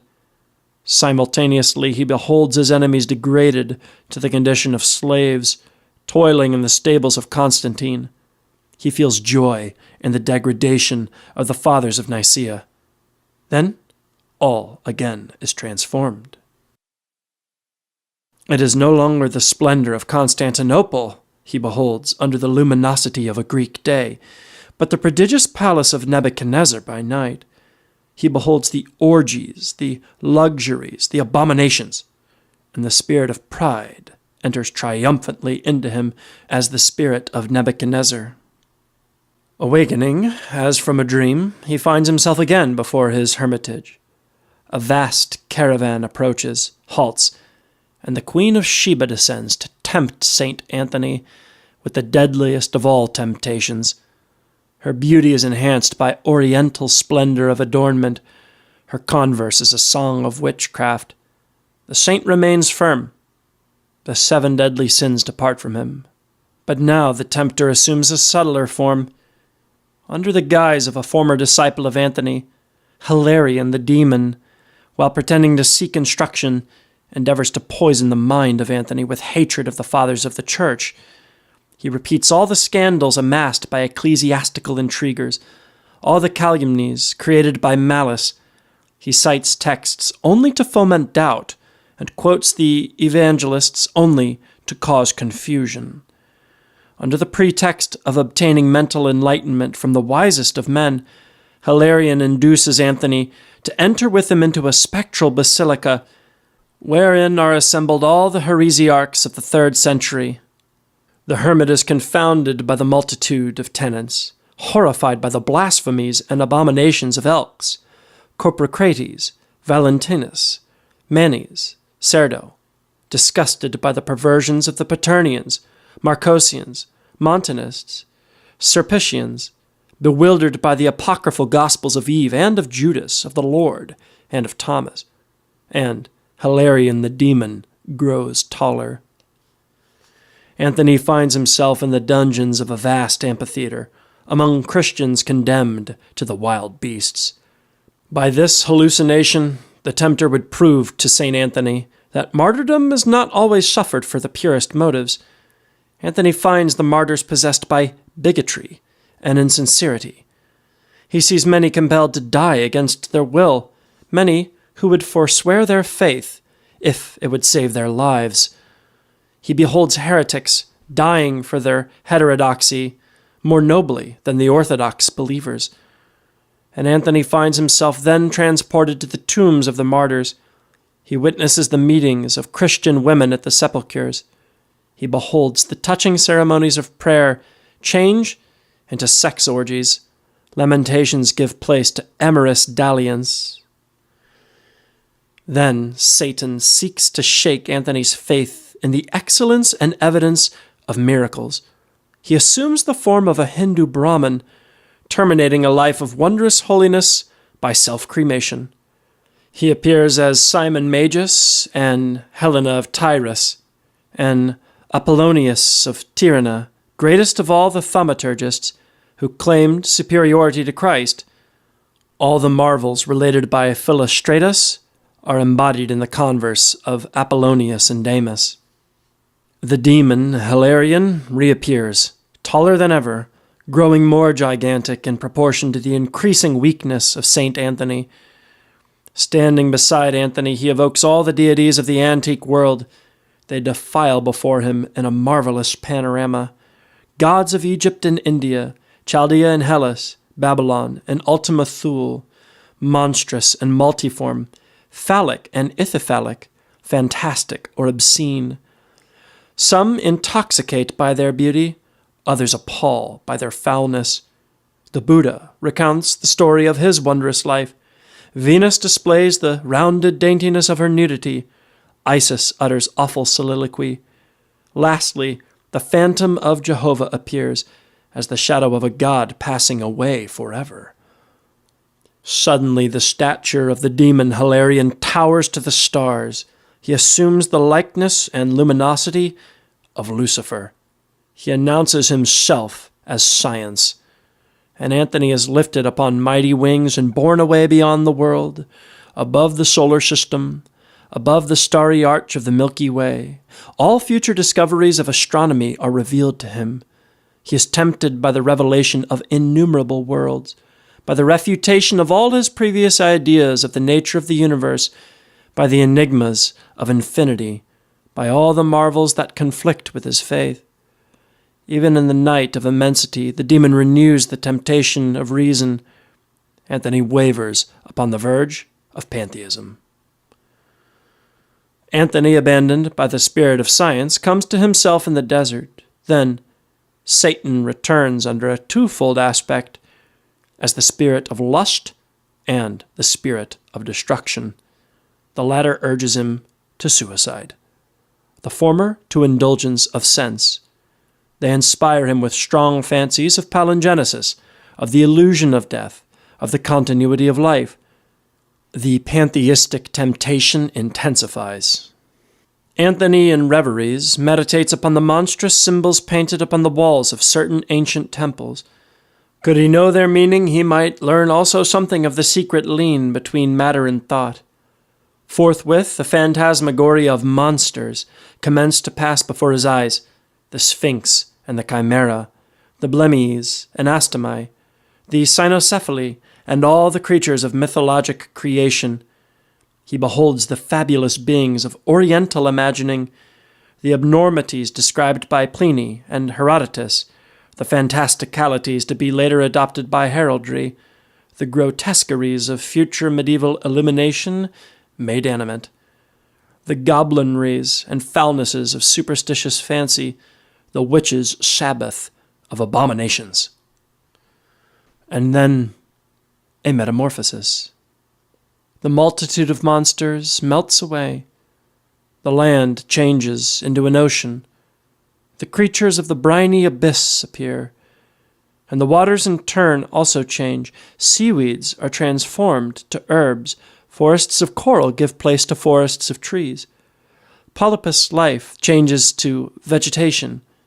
Metals crystallize. Frosts effloresce. Plants become living things. Inanimate matter takes animate form. Monads vibrate. The pantheism of nature makes itself manifest.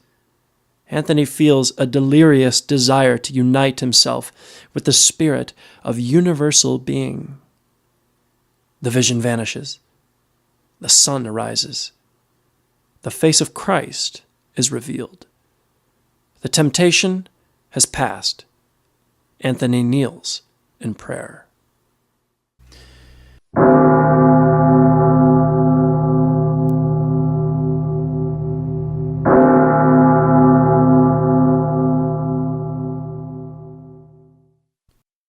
Strong Son of God, immortal love, whom we, that have not seen thy face, by faith and faith alone embrace, believing where we cannot prove.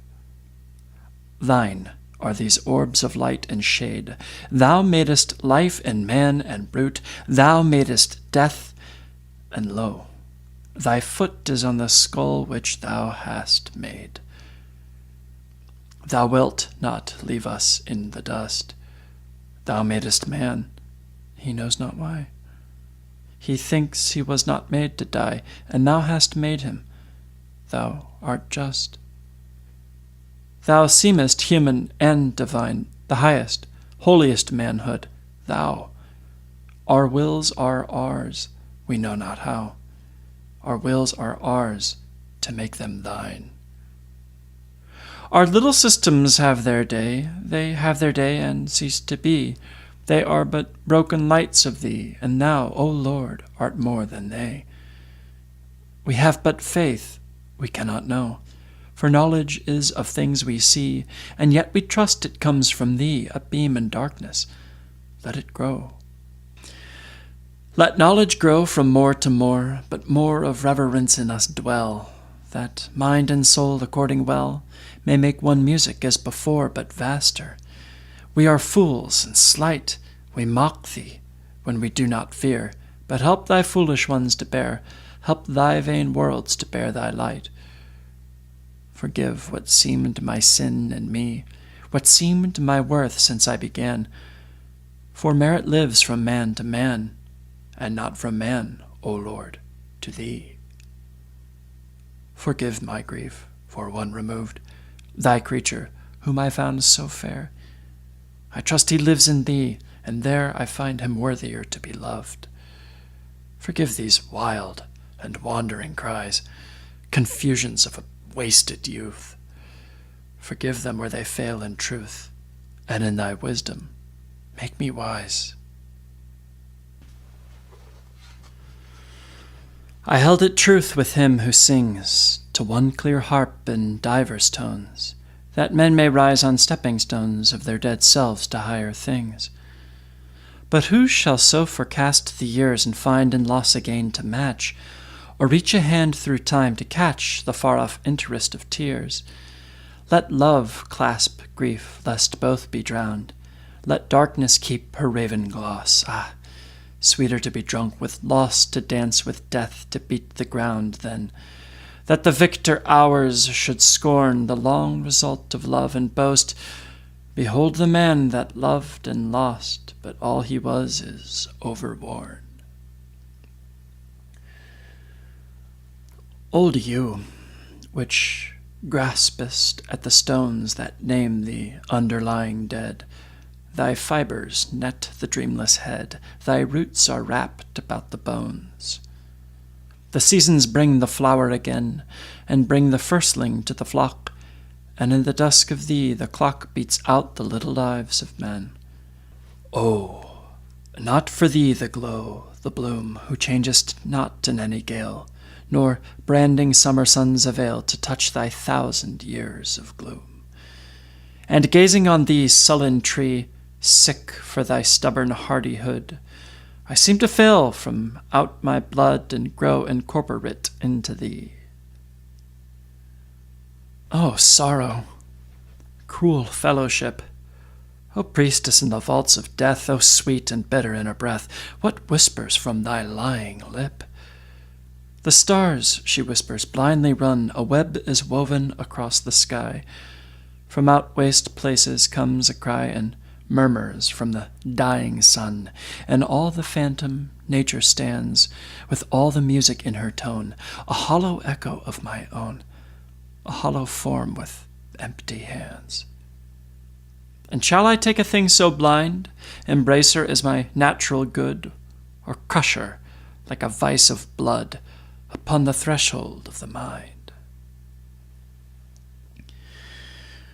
To sleep I give my powers away.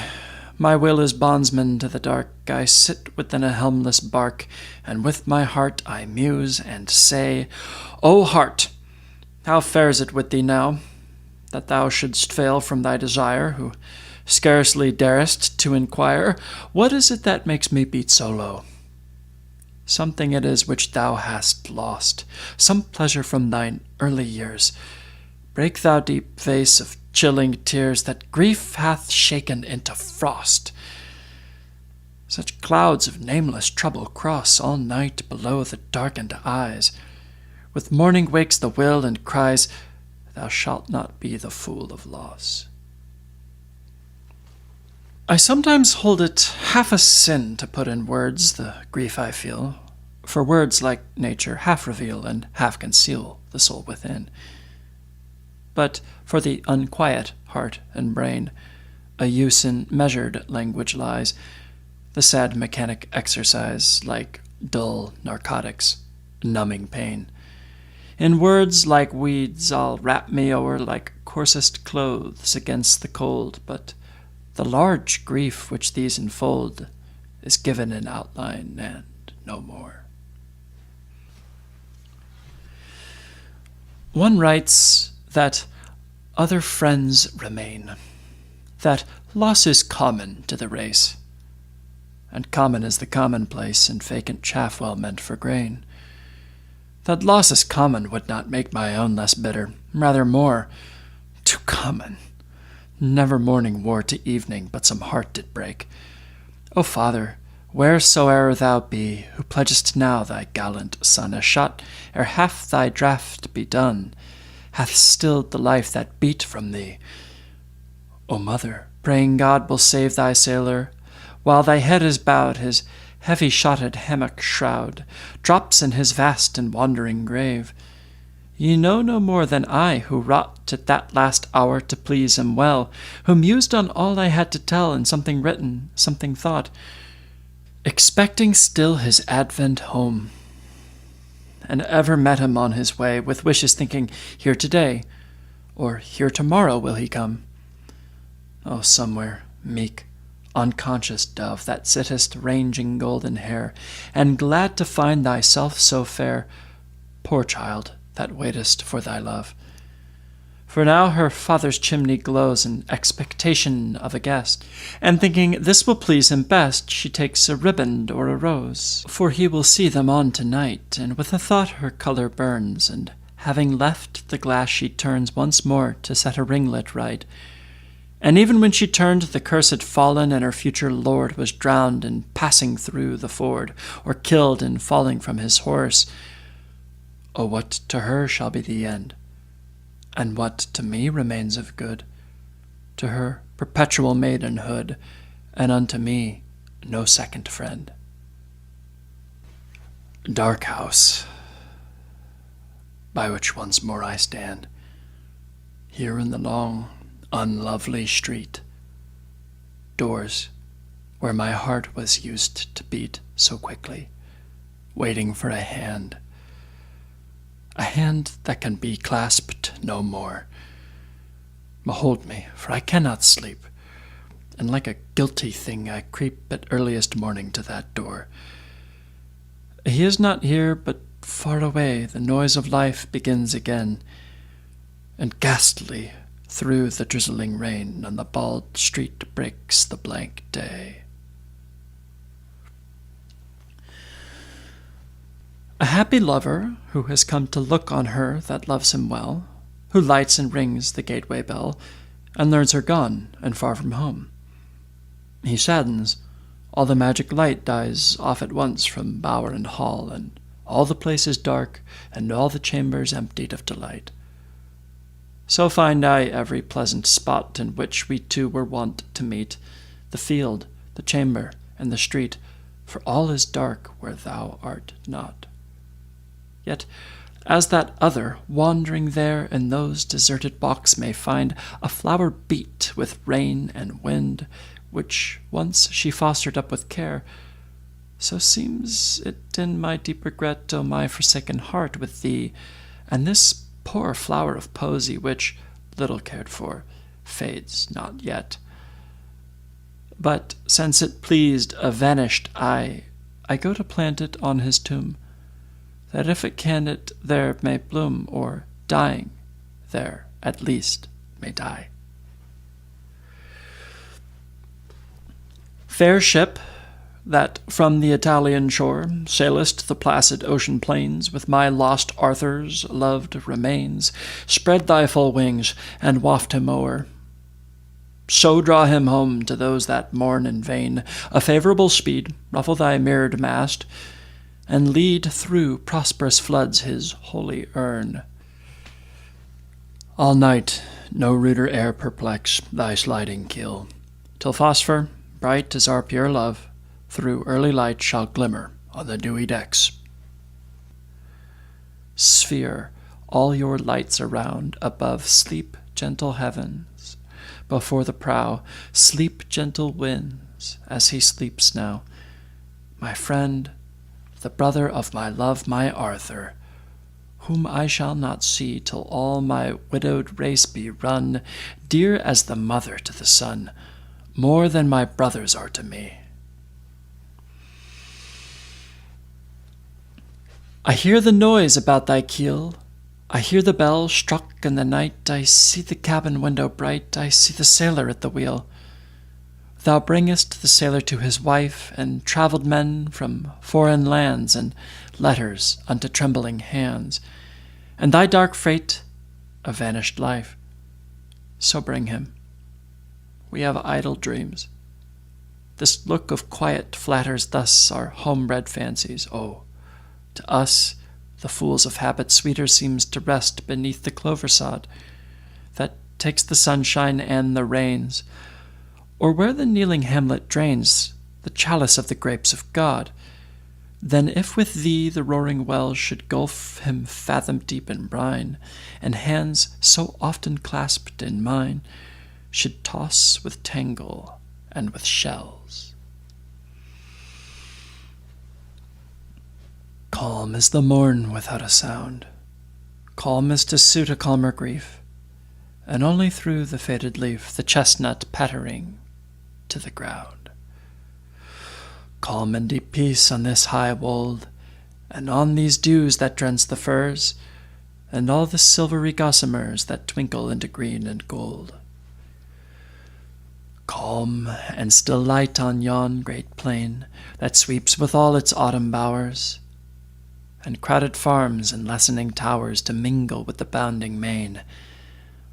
Calm and deep peace in this wide air, these leaves that redden to the fall, and in my heart, if calm at all, if any calm, a calm despair. Calm on the seas and silver sleep, and waves that sway themselves in rest, and dead calm in that noble breast which heaves but with the heaving deep. Lo, as a dove when up she springs, to bear through heaven a tale of woe, some dolorous message knit below the wild pulsation of her wings. Like her I go, I cannot stay, I leave this mortal ark behind, a weight of nerves without a mind, and leave the cliffs and haste away, or ocean mirrors rounded large, and reach the glow of southern skies, and see the sails at distance rise, and linger weeping on the marge, and saying, "Come he thus, my friend? Is this the end of all my care?" And circle moaning in the air, "Is this the end? Is this the end?" And forward, dart again, and play about the prow, and back return to where the body sits, and learn that I have been an hour away. Tears of the widower, when he sees a late lost form that sleep reveals, and moves his doubtful arms, and feels her place is empty, fall like these, which weep a loss forever new, a void where heart on heart reposed, and where warm hands have pressed and closed, silence till I be silent too, which weep the comrade of my choice, an awful thought, a life removed, the human-hearted man I loved, a spirit, not a breathing voice. Come, time, teach me many years, I do not suffer in a dream, for now so strange do these things seem, mine eyes have leisure for their tears, my fancy's time to rise on wing and glance about the approaching sails, as though they brought but merchants' bales, and not the burthen that they bring. If one should bring me this report, that thou hadst touched the land today, and I went down the quay and found thee lying in the port, and standing, muffled round with woe, should see thy passengers in rank come stepping lightly down the plank and beckoning unto those they know, and if along with these should come the man I held as half divine, should strike a sudden hand in mine and ask 1,000 things of home, and I should tell him all my pain, and how my life had drooped of late, and he should sorrow o'er my state, and marvel what possessed my brain, and I perceived no touch of change, no hint of death in all his frame, but found him all in all the same, I should not feel it to be strange. Tonight the winds begin to rise, and roar from yonder dropping day. The last red leaf is whirled away, the rooks are blown about the skies. The forest cracked, the waters curled, the cattle huddled on the lea, and wildly dashed on tower and tree, the sunbeam strikes along the world.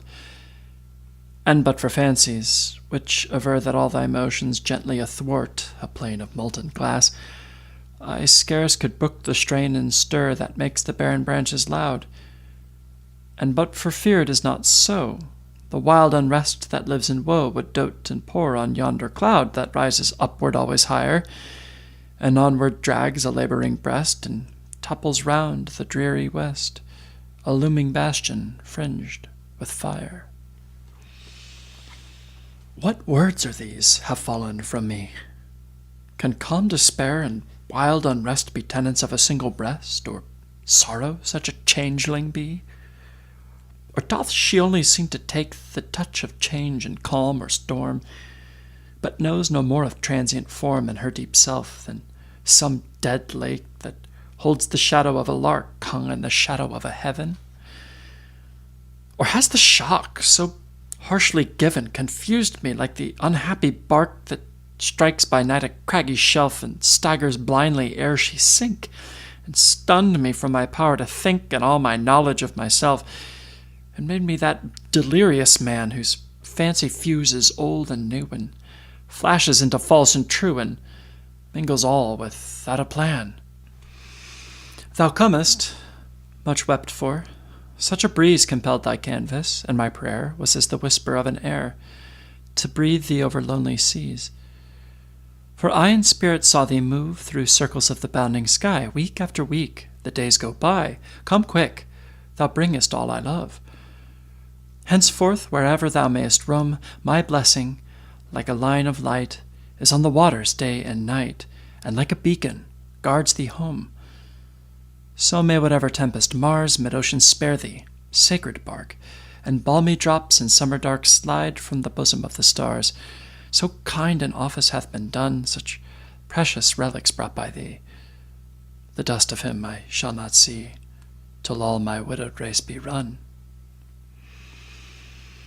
'Tis well, 'tis something we may stand where he in English earth is laid, and from his ashes may be made the violet of his native land. 'Tis a little, but it looks in truth as if the quiet bones were blessed among familiar names to rest, and in the places of his youth. Come then, pure hands, and bear the head that sleeps or wears the mask of sleep, and come, whatever loves to weep, and hear the ritual of the dead.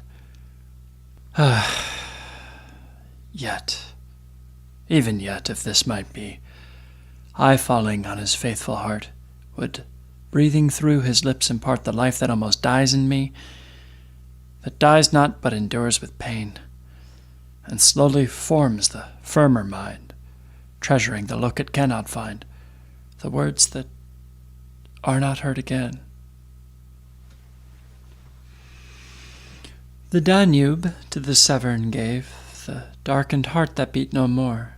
They laid him by the pleasant shore, and in the hearing of the wave.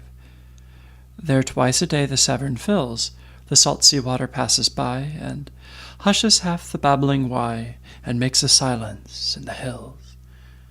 The Wye is hushed, nor moved along, and hushed my deepest grief of all, when filled with tears that cannot fall, I brim with sorrow drowning song. The tide flows down, the wave again is vocal in its wooded walls. My deeper anguish also falls, and I can speak a little then.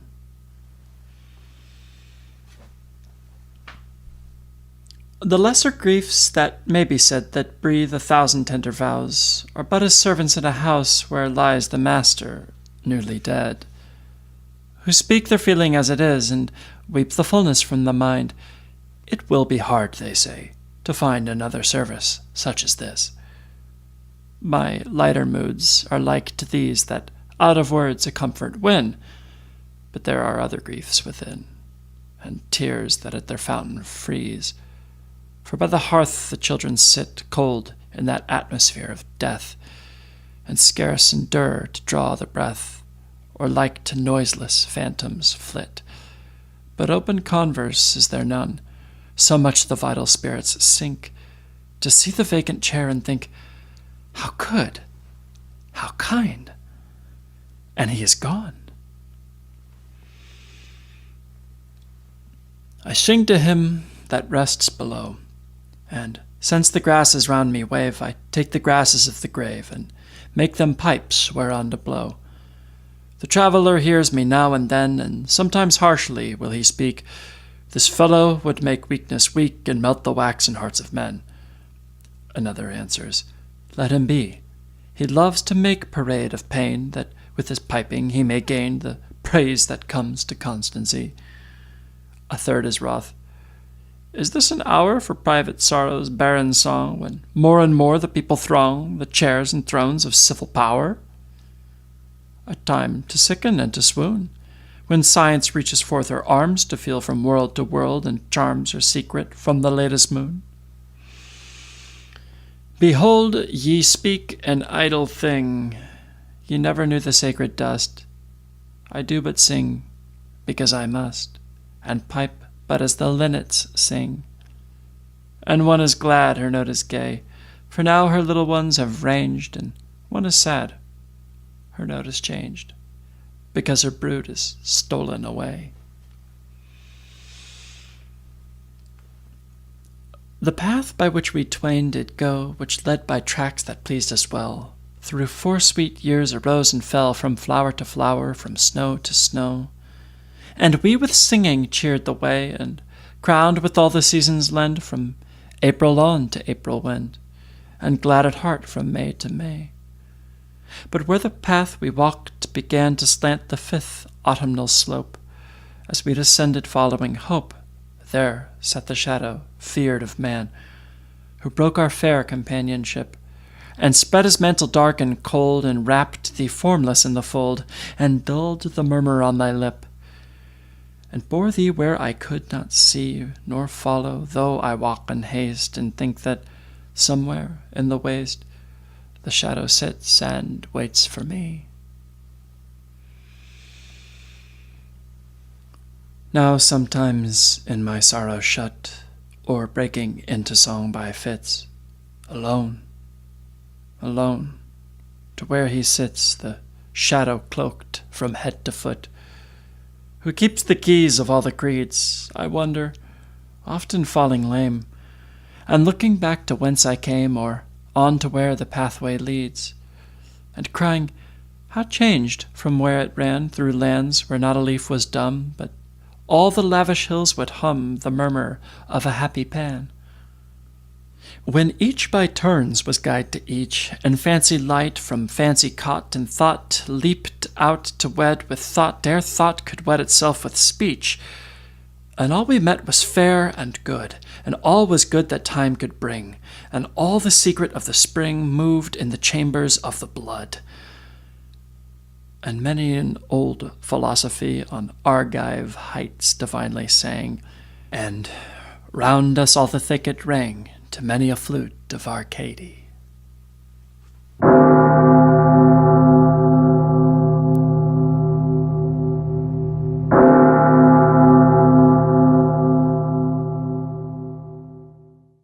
The woods decay. The woods decay and fall. The vapors weep their burthen to the ground. Man comes and tills the field and lies beneath, and after many a summer dies the swan. Me only cruel immortality consumes. I wither slowly in thine arms, here at the quiet limit of the world. A white-haired shadow roaming like a dream, the ever-silent spaces of the east, far-folded mists, and gleaming halls of morn. Alas, for this grey shadow, once a man so glorious in his beauty and thy choice, who madest him thy chosen, that he seemed to his great heart none other than a god. I asked thee, give me immortality. Then didst thou grant mine, asking with a smile, like wealthy men who care not how they give. But thy strong hours indignant worked their wills, and beat me down, and marred, and wasted me, and though they could not end me, left me maimed, to dwell in presence of immortal youth, immortal age, beside immortal youth, and all I was in ashes.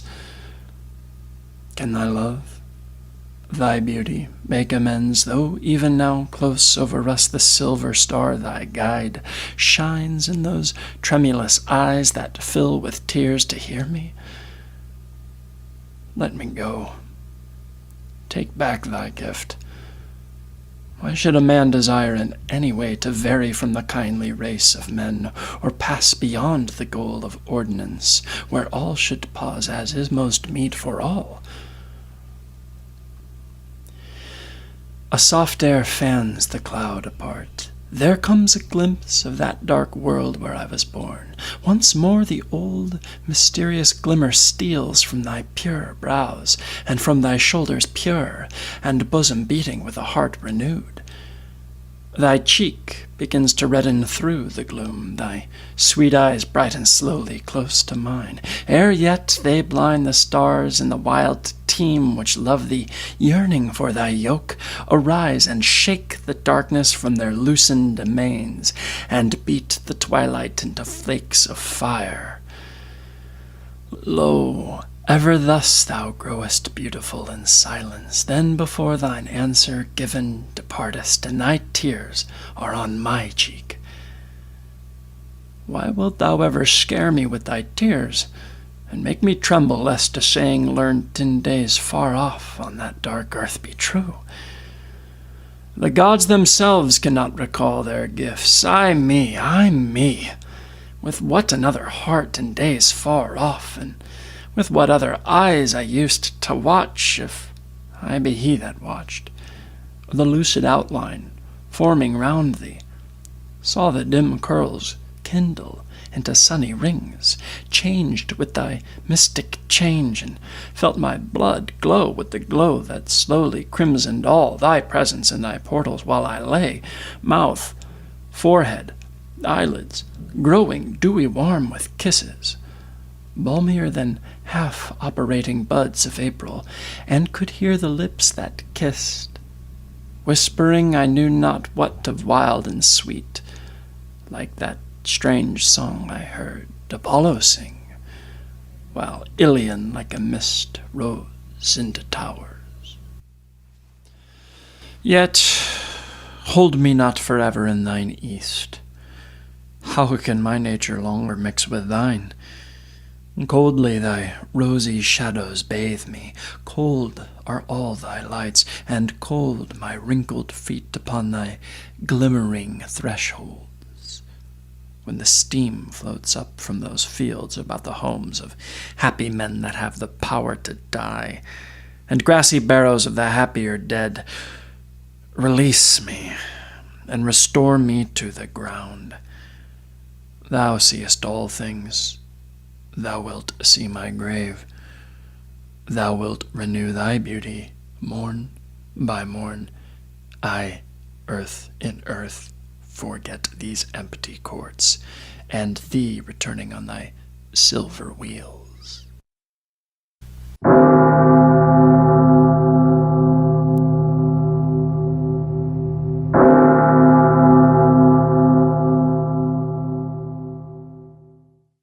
Here I am, an old man in a dry month, being read to by a boy, waiting for rain. I was neither at the hot gates, nor fought in the warm rain, nor knee-deep in the salt marsh, heaving a cutlass, bitten by flies, fought. My house is a decayed house, and the Jew squats on the windowsill, the owner, spawned in Sommestamenet of Antwerp, blistered in Brussels, patched and peeled in London. And the goat coughs at night in the field overhead. Rocks, moss, stonecrop, iron, merds. The woman keeps the kitchen, makes tea, sneezes at evening, poking the peevish gutter. I, an old man, a dull head among windy spaces. Signs are taken for wonders. We would see a sign. The word within a word, unable to speak a word, swaddled with darkness. In the juvescence of the year came Christ the tiger. In depraved May, dogwood and chestnut, flowering Judas, to be eaten, to be divided, to be drunk among whispers by Mr. Silvera with caressing hands at Limoges, who walked all night in the next room, by Hakagawa, bowing among the Titians, by Madame de Tornquist in the dark room, shifting the candles, Fraulein von Kulp, who turned in the hall, one hand on the door. Vacant shuttles weave the wind. I have no ghosts. An old man in a draughty house under a windy knob. After such knowledge, what forgiveness? Think now, history has many cunning passages, contrived corridors and issues, deceives with whispering ambitions, guides us by vanities. Think now, she gives when our attention is distracted, and what she gives with such supple confusions that the giving famishes the craving. Gives too late what's not believed in, or is still believed in memory only, reconsidered passion. Gives too soon into weak hands what's thought can be dispensed with, till the refusal propagates a fear. Think, neither fear nor courage saves us. Unnatural vices are fathered by our heroism. Virtues are forced upon us by our impudent crimes. These tears are shaken from the wrath-bearing tree. The tiger springs in the new year. Us he devours. Think at last we have not reached conclusion when I stiffen in a rented house. Think at last I have not made this show purposelessly, and it is not by any concitation of the backward devils. I would meet you upon this honestly. I that was near your heart was removed therefrom, to lose beauty in terror, terror in inquisition. I have lost my passion. Why should I need to keep its sense? What is kept must be adulterated.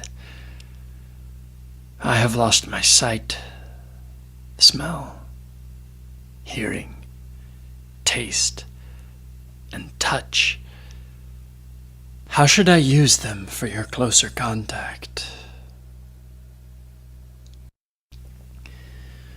These, with 1,000 small deliberations, protract the profit of their chilled delirium, excite the membrane when the sense has cooled, with pungent sauces multiply variety in a wilderness of mirrors. What will the spider do? Suspend his operations? Will the weevil delay? The Bylash, Fresca, Mrs. Camel, whirled beyond the circuit of the shuddering bare and fractured atoms. Gull against the wind in the windy straits of Belle Isle, or running on the Horn. White feathers in the snow, the Gulf claims. And an old man, driven by the trades to a sleepy corner. Tenants of the house, thoughts of a dry brain in a dry season.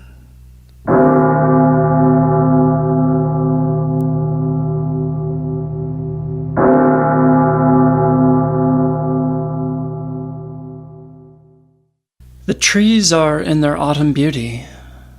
The woodland paths are dry. Under the October twilight, the water mirrors a still sky. Upon the brimming water, among the stones, are 59 swans. The 19th autumn has come upon me since I first made my count. I saw, before I had well finished, all suddenly mount and scatter, wheeling in great broken rings upon their clamorous wings. I have looked upon those brilliant creatures, and now my heart is sore. All's changed since I, hearing at twilight, the first time on this shore, the bell beat of their wings above my head, trod with a lighter tread. Unwearied still, lover by lover, they paddle in the cold, companionable streams or climb the air. Their hearts have not grown old. Passion or conquest wander where they will, attend upon them still. But now they drift on the still water, mysterious, beautiful. Among what rushes will they build? By what lake's edge or pool delight men's eyes when I awake some day to find they have flown away?